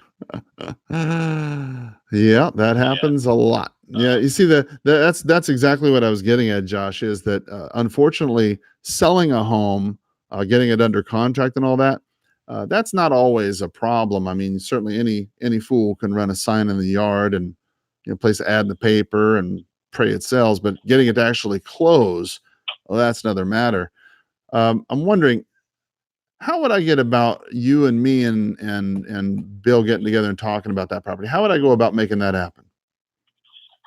You could just give him a call directly. Okay, let me get. I'm sure.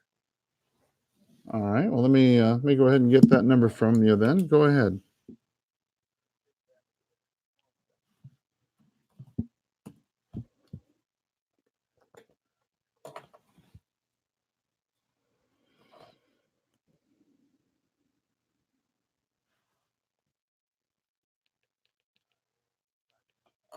Uh-huh. Okay. Okay. All right. Well, then I'll just bring it up with him and we'll see what he says. How's that sound?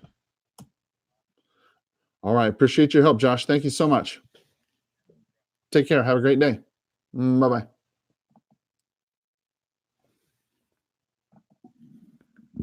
Okay. So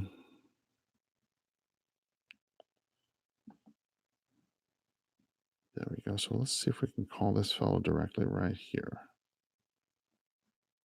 Call him.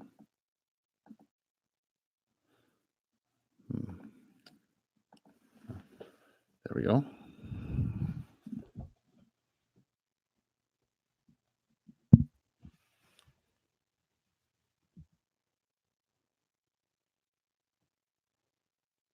See what happens.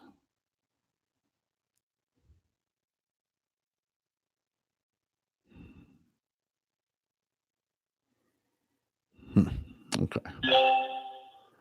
Hello? Hi, you've reached Samuel. Looks like I've missed your. All right. Well, different guy. All right. So, hello?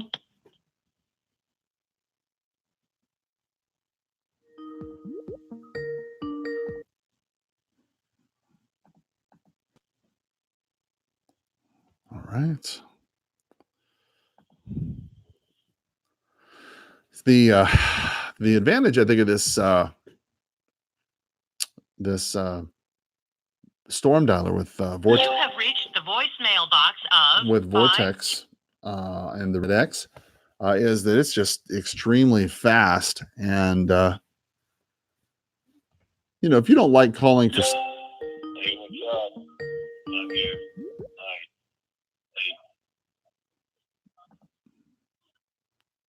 At the tone, please record your message. When you've finished recording, you may hang up or press 1 for more options. Hang on just a second. To leave a callback number, press 5. There we go.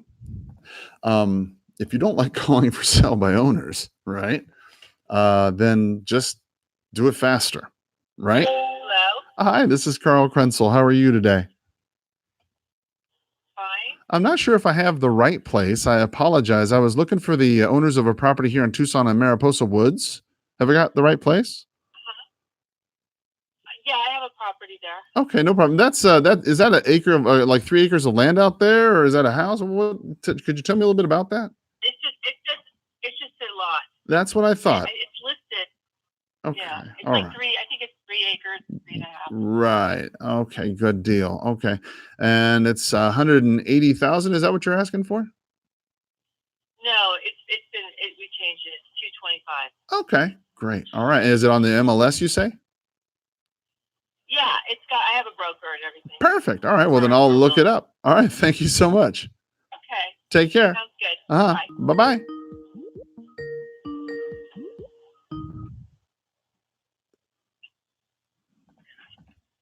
All right.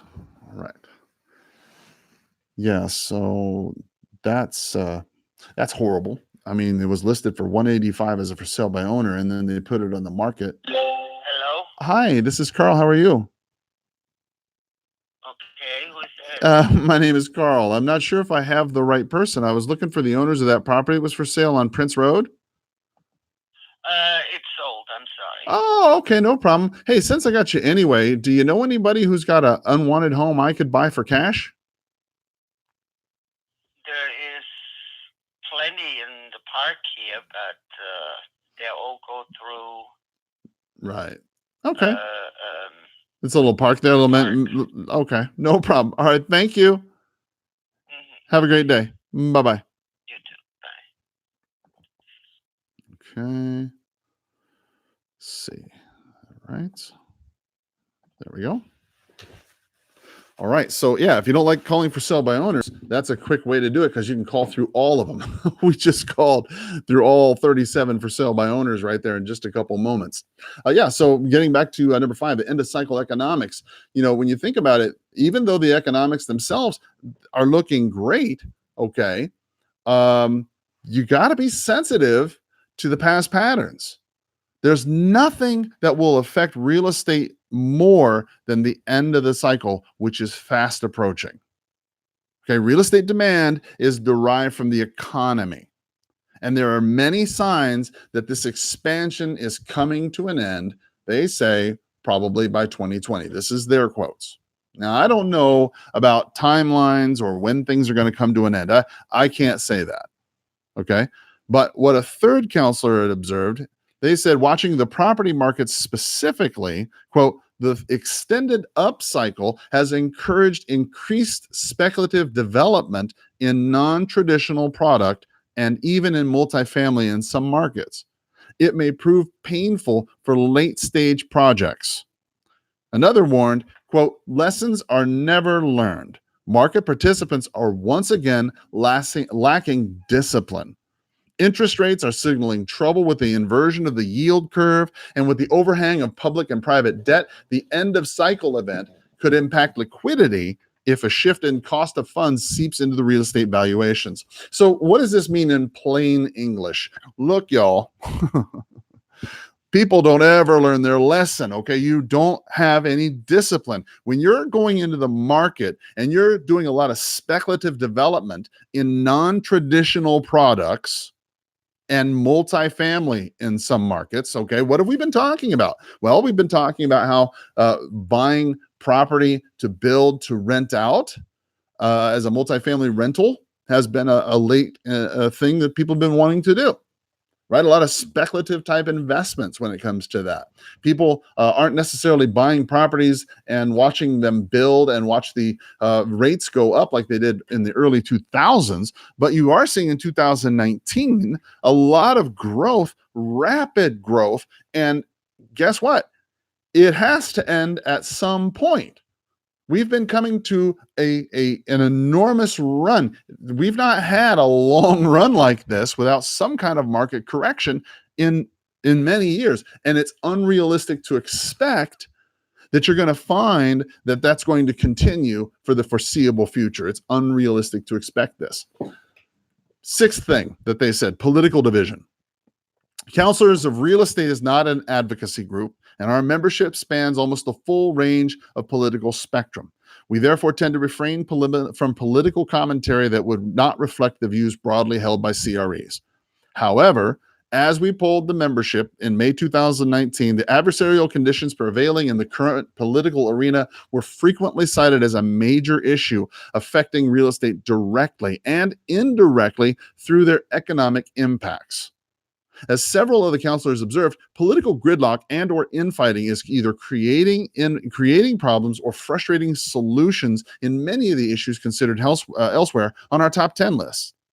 Now, this includes, they're saying, climate change, population migration, infrastructure, and housing. Look, this is absolutely true. Okay, it doesn't matter what side of the political arena you're on, if you're a Democrat or a Republican, a liberal or a conservative, you'd have to be foolish to look at the political landscape that you see in Washington or in your state capital and decide that it is anything other than a political nightmare. It is a nightmare. It is hypersensitive. I mean, think about your political market where you live. And you didn't even have to think about the president or Congress. Just think about where you live. Okay, who's responsible for fixing the roads where you live? It's not the president, it's not Congress. It's your local mayor, the city council, the town fathers, whatever you call them. And yet they cannot seem to agree on how to fix a road. As a matter of fact, when it comes to certain issues, when it comes to taxation and new business, your local constituents, your local Congress people, your local mayor, your local senators can all affect or destroy the business that you could derive in your city. Think about what Alexandria Ocasio-Cortez's issue with Amazon in New York City. I'm not trying to spout one way or the other towards her, but you can see that in and of itself clearly is an example how political division can affect a city or a community. They're saying, look, you've got to understand in 2019 and 2020, political infighting and division is going to cause a problem in real estate, or it's going to affect it in some way. It could be, if you think about it, it could be from, climate change, population migration, people crawling across the border, causing millions of this or that. I mean, that could be an issue. Housing for people. Where do you put homeless people? Right? All of these issues lack bipartisan action. And there's a lot of underlying disagreement about executive power versus congressional authority in the realm of international agreements. So you can see China and a lot of other places having trade wars and deficits and problems and issues. There's a lot of ugliness going around. Now, how does this affect you as a real estate practitioner? To me, it shouldn't, because the market doesn't affect you. All right, you need to understand that, yes, all these things are going on around you, but you should not let that affect what's going on in the space between your ears.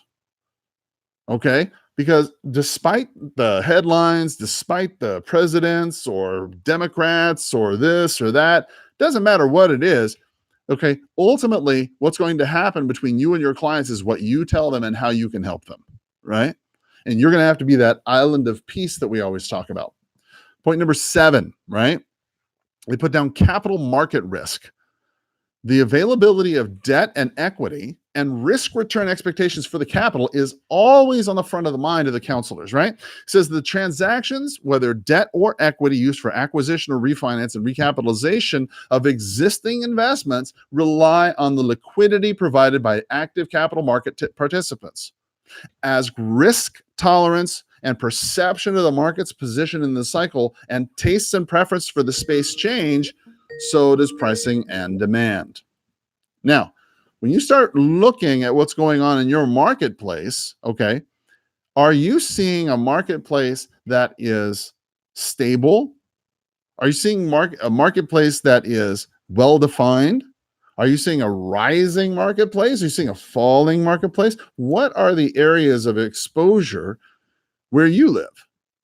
Because think about it, those are where the people are working around you, lending money. That's where they're thinking. Okay. By the way, we're dialing into pre-foreclosures right now. I don't want you to think that we're not dialing. We are still dialing. We are dialing in now into pre-foreclosures. Says that when you start looking at the transaction volume as a driver for capital markets activity, you see a year-over-year decrease in volume of about 4%. Okay, now this is according to Real Capital Analytics. Sales of portfolios were up 36%, and single asset sales went down 12% year over year. Okay, without the larger portfolio trades, overall sales volume is down double digits. All right. So when you start thinking about it, private equity for real estate investing is at its highest level in 10 years, more than $320 billion. All right. That's according to Preqin. Public real estate investment trusts have shown solid returns, and high-grade debt issuance is strong. In the first quarter of 2019, 85% of the real estate investment trusts met or exceeded their earnings expectations.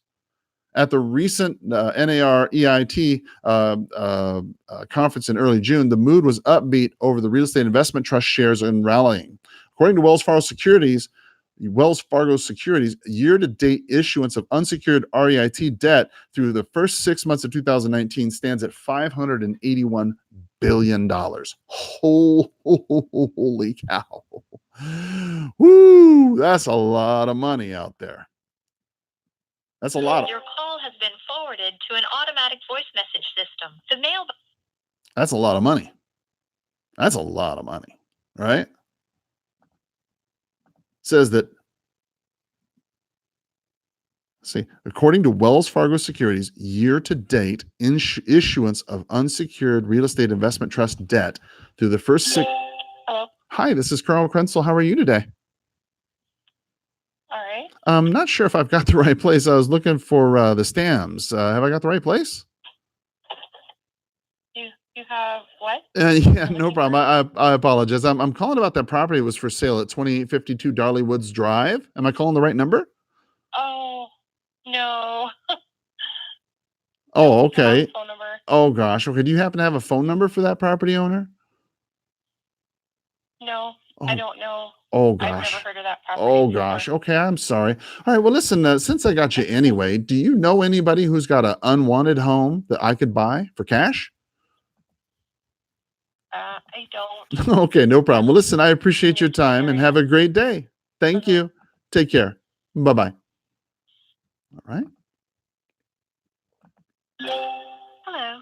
Please state your name after the tone, and Google Voice will try to connect you. All right. Keep it dialing, keep it dialing. All right. Said that unsecured real estate investment trust debt through the first 6 months of 2019 stands at $581 billion, down 6% year over year. Real estate investment trusts performed poorly versus comparable corporates in 2008, but appear to be better positioned now after 10 years of recovery, with more unencumbered assets and lower leverage, and ready to take advantage of any corrections in the market. Now, I am admittedly not that bright when it comes to those things, okay? But what I can tell you is that capital market risk, when you start seeing companies starting to see their risk be exposed a little bit more, and they're starting to take their money out year over year out of real estate investment trust and putting it into something else that's going to provide a little bit better of a return, okay, well, then you can start to see how this could affect you. You know, if real estate investment trusts are not getting that kind of money to invest and buy more property and invest because people are taking their money and investing it in something else, well, then that tells you a little bit about the market. At least it tells me, it seems to indicate to me that there could be an issue, right? At least something on the horizon. 8, situation. Hello? Hi, this is Carl Krenzel. How are you today? Is this Tom? Missed him. Okay. Let's see. Hello? Hello? Yes, hi. Oh, hi. Is Greta available? This is Darlene. Oh, hi, Darlene. I might actually have the wrong number. I apologize. I was actually looking for Greta Jones in the property that was for sale at 3631 Wesleyan Drive. Am I calling the right number? You do have the right number, but it's not for sale, and it's out of foreclosure now. Oh, hallelujah. Okay, no problem. Reinstated it. Oh, well, hallelujah. All right, well, I'll update my records then. Do you happen to know of, do you happen to know of anybody else who's got an unwanted property that I could buy for cash? I have no idea. No, I don't. I'm sorry. Oh, no problem. Well, listen, I'm glad you got everything worked out with your property, okay? Yeah, thank you. Y'all have a nice day. Bye-bye. Thank you. Bye-bye. All right, you too. Bye-bye. Bye-bye. Okay. All right. Delete. Resume. All right. Yeah. Call has been forwarded to an automatic voice message. I keep trying to get into number 8 and I keep getting distracted. 6012332 is Hang done. up. No answer. Okay. Resume. So I promise you, every time I try to get over into number 8, this thing ends up picking up a phone. Okay, so number 8, population migration. Real estate professionals rightly pay considerable attention to cyclical issues and short-term disruptions as critical factors affecting our business. But we should not take our eyes off some of the larger trends that slowly but powerfully change the economic landscape and the demands on property over the course of decades or even a generation. It's with this perspective that 26% of the counselors responding to our May 2019 survey listed that population migration as a top 3 issue, justifying this place in our overall top 10 list. Boy, I'll tell you, there's a lot of feelings one way or the other about population migration and illegal immigration. Okay, there's a lot of opinion about that, right? Said the CREs noted that there are. Hi, this is Carl Krenzel. How are you today? No. I'm not sure if I've got the right person. I was calling about a property that was for. When you have finished recording, you may hang up. That was a slick one. I didn't even hear that one. Usually I'm pretty good at picking up answering machine, but apparently that one got me. Yeah, said that CREs noted that there are many influences on the movement of people, citing business conditions, tax policies, and technology amongst the factors. Climate change too. Hello? Please leave your message for 5204016. Said that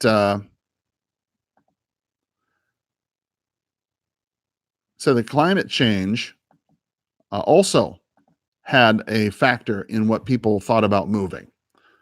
Said that wildfires motivate people to Hello?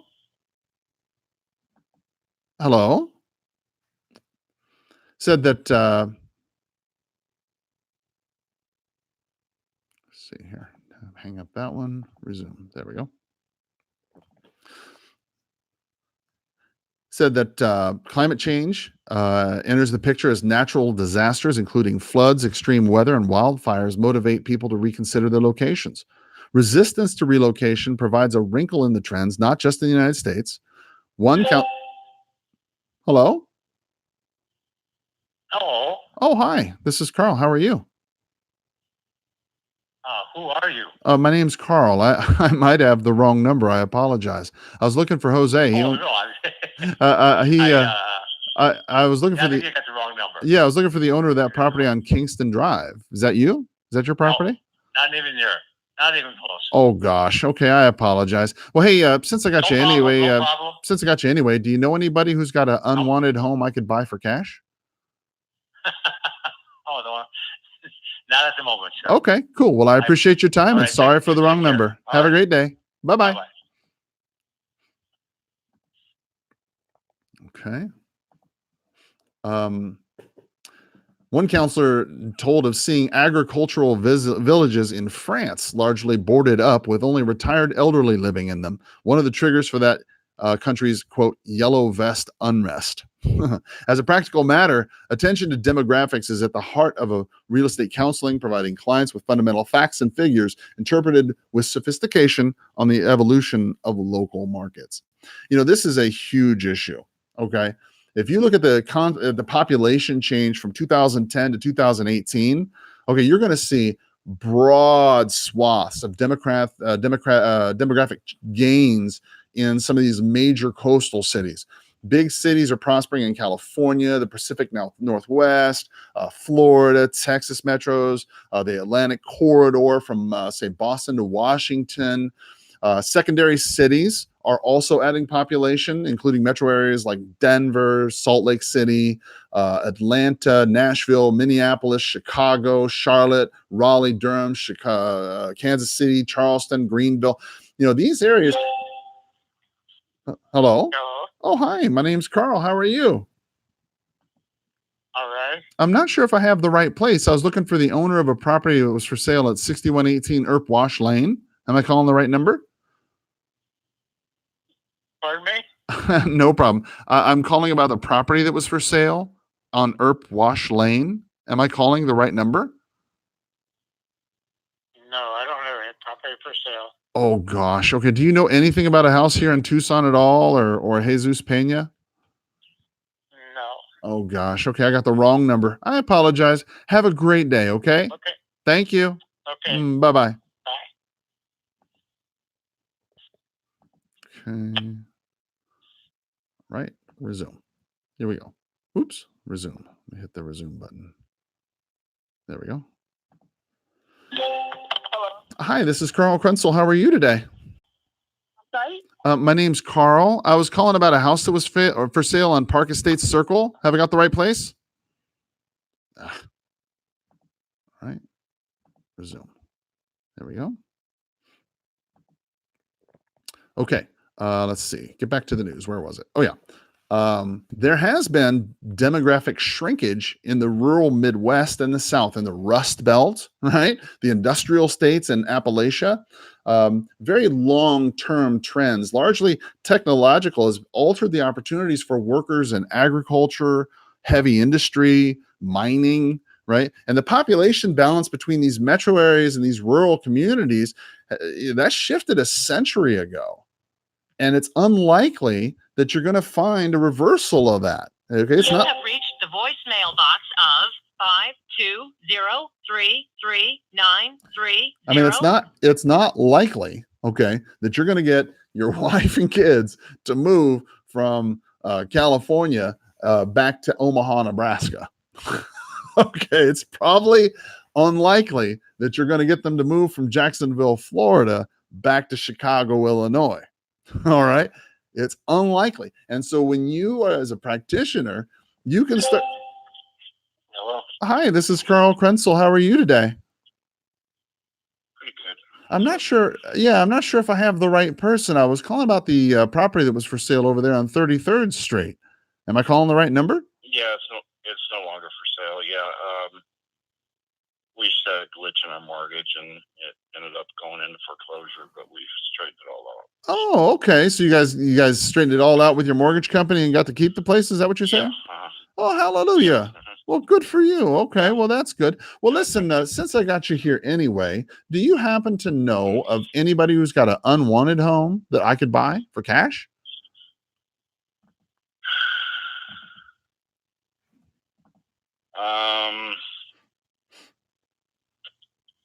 I can't think of anything in this area. Anybody here in Tucson, perhaps? No, I can't think of anybody. But I'll tell you what, if you text me back your number, Mm-hmm. I'm in the architectural business myself. It's been really slow for me, but because I've been ill. But I hook up with a lot of people, so and I see a lot of houses. So yeah, let me know. I'm just go ahead and text me that information back, and I'll give you a call if I see something. Yeah, I will. I'm going to text it to you right now. And is this number here I'm calling you at? Is this your cell phone? Yeah, correct. Yeah. Okay, great. Well, I'm going to text you my number right now, and you'll have it handy. Okay. Okay, real good. Awesome. Okay, man. Appreciate you. Have a great day. Take care. Thank you. Take care. Bye-bye. Okay. So again, going right back to that Prezi presentation that we've been talking about, right? We're going to pop his number in here, 47, and then copy, paste, boom. Sends it straight to him like that. So he has it, right? Back in the old days, right? We used to send a postcard whenever somebody would talk to you on the phone. Your call has been forwarded to an automatic voice message system. 520268830. And whenever you would talk to somebody that would talk to you at length on the phone, and you wanted to maybe give them your number and stay in contact with them, well, then what you would do is you would just send them a little postcard. Hey, it was good talking to you. Here's my name and number. Keep me in mind if you know anybody. Blah blah blah, and you would send it to them, and that would be that, right? Then what we would do is follow up with them over time. In this particular circumstance, they're saying, hey, text me your number. This is a great way for you to send this little Prezi presentation, get it in their phone. You have access to this. This is way more fun. This cell phone I'm pointing at, way more important than having access to their address or their email, right? Because with the address, you can mail them something. Fine. With email, you can email them something and they may or may not read it. But if you've got their cell phone number, you can text them. And as long as you're respectful, That's the key. As long as you're respectful, most time people are going to be cool with you. They're not going to block you or anything like that. You can keep talking to them. And I can't tell you that lead follow-up that you get via text, man, you can lead follow up with people at all hours of the day and night. Hey, had you on my mind? How are things going? When's a good time we can get together and talk about getting this property actually sold for you? That sort of thing, right? Getting back to this report, when you start talking about this demographic move, things have literally changed in the way that the markets are. Even where you are and where I am here in Tucson, the market has changed several times, and we've got all kinds of different people, obviously, moving here from south of the border. We've got Mexico. Hi, this is Dennis. Please leave your name and number in the brief message. I'll get back to you as soon as I can. The Mexican national issue is certainly a very strong issue here in Arizona and southern Arizona. People have very strong feelings about that. Not that it's anti-immigrant per se, it's just that it's an anti-cost issue. A lot of times people are very concerned about the cost and how it's going to affect Pima County. Not so much that it's an immigration issue, but as you go further south into closer to the border, there are areas that are not safe to travel, and you need to let your customers and clients know that the Border Patrol, Department of Homeland Security has declared that those areas are rife with smugglers and all kinds of problems, and you definitely don't want to go around there. And if your clients are looking to buy in the area, that's something that they probably would want to know, right? Moving on. What's another thing? Volatility and confidence. Point number 9. They said market psychology is mercurial. Isn't that the truth? Market psychology is mercurial, and sentiments are prone to change very rapidly and sometimes quite dramatically, right? The measurement of sentiment factors can, in their confidence, can become part of the toolkit of your market analysis, but use such statistics for predictive purposes are often badly interpreted. Right?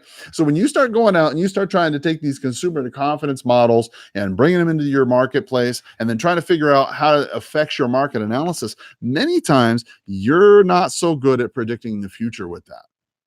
Right? Now, they said consumer confidence is monitored by the University of Michigan Survey and the Conference Board Index typically reach high points just prior to recessions, suggesting that the data is often a rear view mirror as opposed to a windshield view. Yet commentators commonly extrapolate the results of such sentiment polls as signals of what consumers tend to do over future time periods. So, for example, right, the Michigan study, the University of Michigan study, for instance, bumped up in May and returned to a high point it had achieved in September 2018. Similarly, the Conference Board's index bounced back to fall 2018 levels, which was near an 18-year high. Both measures, however, had plummeted severely over the winter months, while confidence polls did not follow the patterns of the overall economy. All right. Now, what they're basically saying is that even though these two studies, the Michigan study, the University of Michigan study, and the Conference Board study, typically comes to a high point right before a crash, does not necessarily mean that when it comes up to a high point that there's going to be a crash. Just means that it's volatile. And they use the example of just recently when it was very high and it crashed right before the winter, and yet here we are, not in a recession. We're not in a recession, even though predicted, this some people might predicted this. What this really means, I think, as an investor, as a realtor, is that you have to be aware of the volatility in the marketplace in consumer confidence. It is so like that. It is that quick. That's how quick things can turn off. Okay. So, for example, if you were in the business in 2011, 9/11, okay, I'm sorry, 9/11/2001. If you were in the business back in 2001 on 9/11, you remember how quickly things turned off the day that happened. I mean, when the terrorist accident, when the terrorist hit the trade towers, when the terrorist incident happened, it was as if a light bulb had been turned off. Everything stopped. Nobody was buying anything. All systems come to a stop. Why? Because consumer confidence change. when you had banks going out of business in 2008, 7, 8, right? When banks, Lehman and all the others, when they would shutter up and go out of business, that caused a big problem in people and they had trouble selling their property. The large thing that they're trying to bring to your attention here is that there could be a volatile situation, even though you can't necessarily predict it on a survey. You can have a lot of indications that look like something's going to happen, but you never know when it's going to happen. So what does this mean for you as a practitioner? Well, when you're talking to that person who says, well, I'm going to wait 2 years and put my home on the market. Well, how do you know 2 years from now things are going to be any better? You don't. I mean, realistically speaking, it could be very, very bad 2 years from now. And I would be willing to bet you I am more than willing to bet that it is going to be worse 2 years from now than it is today. Point number 10, public and private indebtedness. Real estate is a business that uses debt as a tool on a regular basis. There is approximately $3 of debt for every dollar of equity in U.S. universe of investment properties. Holy cow. There are $3 of debt for every dollar of equity in the U.S. universe of investment property. 3 out of $4 are for debt as opposed to equity. In the wake of the global financial crisis, more stringent underwriting standards have caused the current lending market to pull back to an average loan to value of 66%, according to a 2018 data from Real Capital Analytics. But the portfolio of loans outstanding still reflects the higher leverage percentage of earlier years. Now, it's important to recall that the norm in real estate, well understood by counselors, is that debt is neither to be abused or to be shunned, but a financial tool, if used responsibly, can enhance return for equity investors. Lenders, meanwhile, are engaged in extending credit as a profit-making business with an eye to producing positive risk-adjusted returns. Okay? Now, it's really something that you need to be aware of. Of all the things that we've talked about so far, I wanted to save this to the last so we could hit this point very strong. It's important that you understand when they're telling you there's a problem with debt, okay? There's a problem. Our industry is dependent upon the availability of abundant and reasonably priced capital, all right? And it certainly appears that there's tons of capital to be had throughout the market. And even though the Fed pushed up the short-term rates in 2017 and 18, interest rates are essentially, they're down overall. We mentioned a little while ago this inversion of the yield curve, making it difficult for people to make money, but it needs to be understood in the context that the entire curve has trended downward in the past year. Meaning that look, an already low interest rate environment has become even lower. So what happens then is borrowers, quite honestly, see this as a sale, okay, on the cost of funds, and they respond and then they buy things.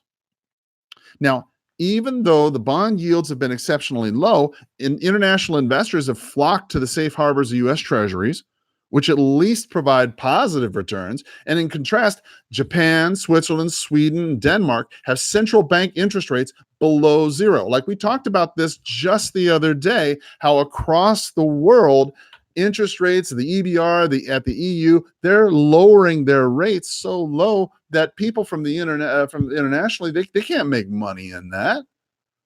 So they go to the United States and they buy our T-bills, which was going to give them some, not very much, but it'll give you some kind of return, which helps prop up our interest rates. The 10-year U.S. Treasury yielding 2.9% and the 20-year T-bond at 2.36%, and this was as of June 7th, would appear to be an ideal time for America to invest in long-term assets like, infrastructure, But our federal budget has widened with the most recent combination of tax cuts and increased spending on the military and border security operations that do really very little to leverage the low cost of funds to help us expand the long range returns we could get. See, it's not just your buyer who's out of money. It's the federal government. They're spending money on everything other than stuff that needs to help our citizens to become a better society, like roads and buildings and bridges. No, we're spending money on billion-dollar airplanes and billions of dollars for this and billions of dollars for healthcare. Look, the second concern focuses on the debt burden of U.S. individuals and households. March 2019, U.S. consumer debt rose 3.1% to $4.052 trillion. That surpassed last month's record of $4.042 trillion. Of this, $2.995 trillion was non-revolving debt, and it rose 5%. Most non-revolving debt is education and car loans. In March 2019, school debt totaled $1.598 trillion, and auto loans were $1.161 trillion. Credit card debt over a trillion, decreased 2.5%. But credit card debt is only 26% of the total debt. It was 38% of the debt in 2008. So people have less money in terms of a credit card debt in 2008, but they have more money in car loans and school loans, non-revolving school loans. See, it's difficult for people to go out and buy property and build a bigger estate or have a better life for themselves if they're overcome with debt. Credit card delinquency, for instance, has hit 2.59% as of first quarter 2019, and it's its highest level since early 2013 when we were really on that early recovery. Some 7 million Americans are 90 days or more delinquent on their auto loans, according to the Federal Reserve Bank of New York. Erosion of credit of borrowers eventually feeds back into the residential market by limiting households' eligibility to qualify for home purchases. Student debt has also been confirmed to have a serious impact on the residential market. Again, the Federal Reserve Bank of New York study found that 20% of the decline of home ownership was among young adults from 2005 forward. That impact in absolute numbers amounts to 400,000 fewer home buyers over time. The third principal area of concern about indebtedness can be summarized as unfunded future liabilities in the public sector. First, you had this first issue, which you had people and their growth, in terms of their debt, right?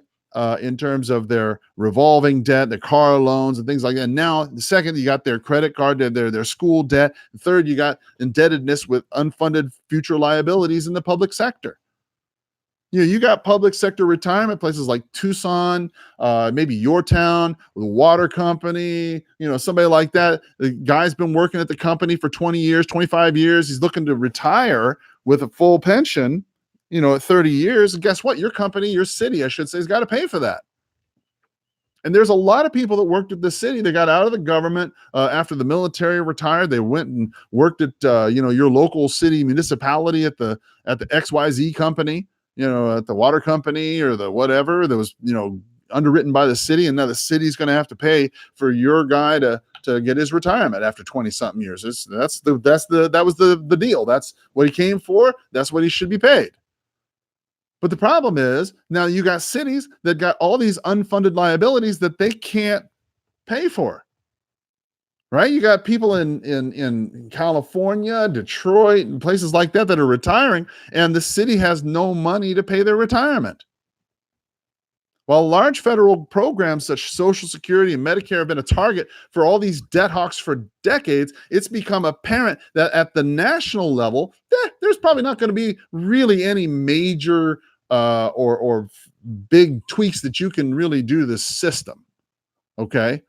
But more than anything, the shortfall is going to be found is going to be at the local level from the people of the state and local level because they've not been able to cover these unfunded liabilities. I mean, if you're taxing the people who are in the state and they can't sell their properties, they sell their properties and they move to another state or something along those lines, there's a whole lot of problems. So that's why you can see that public and private indebtedness can be one of those top 10 issues for real estate. So guys, we're going to go ahead and cover this again, just very briefly from the very top. Infrastructure was number 1. Housing in America was number 2. Weather and climate-related risks were number 3. Technology effect was number 4. The end of cycle economics was number 5. Political division was number 6. Capital market risk was number 7. Population migration was number 8. Volatility and confidence was number 9. And public and private indebtedness was number 10. Those are the 10 things that are going to be affecting your marketplace as the market changes. That's the end of today's prospecting session for right now. I'll be prospecting a little bit later on today. But as always, I hope you have a powerful sales day. Bye-bye.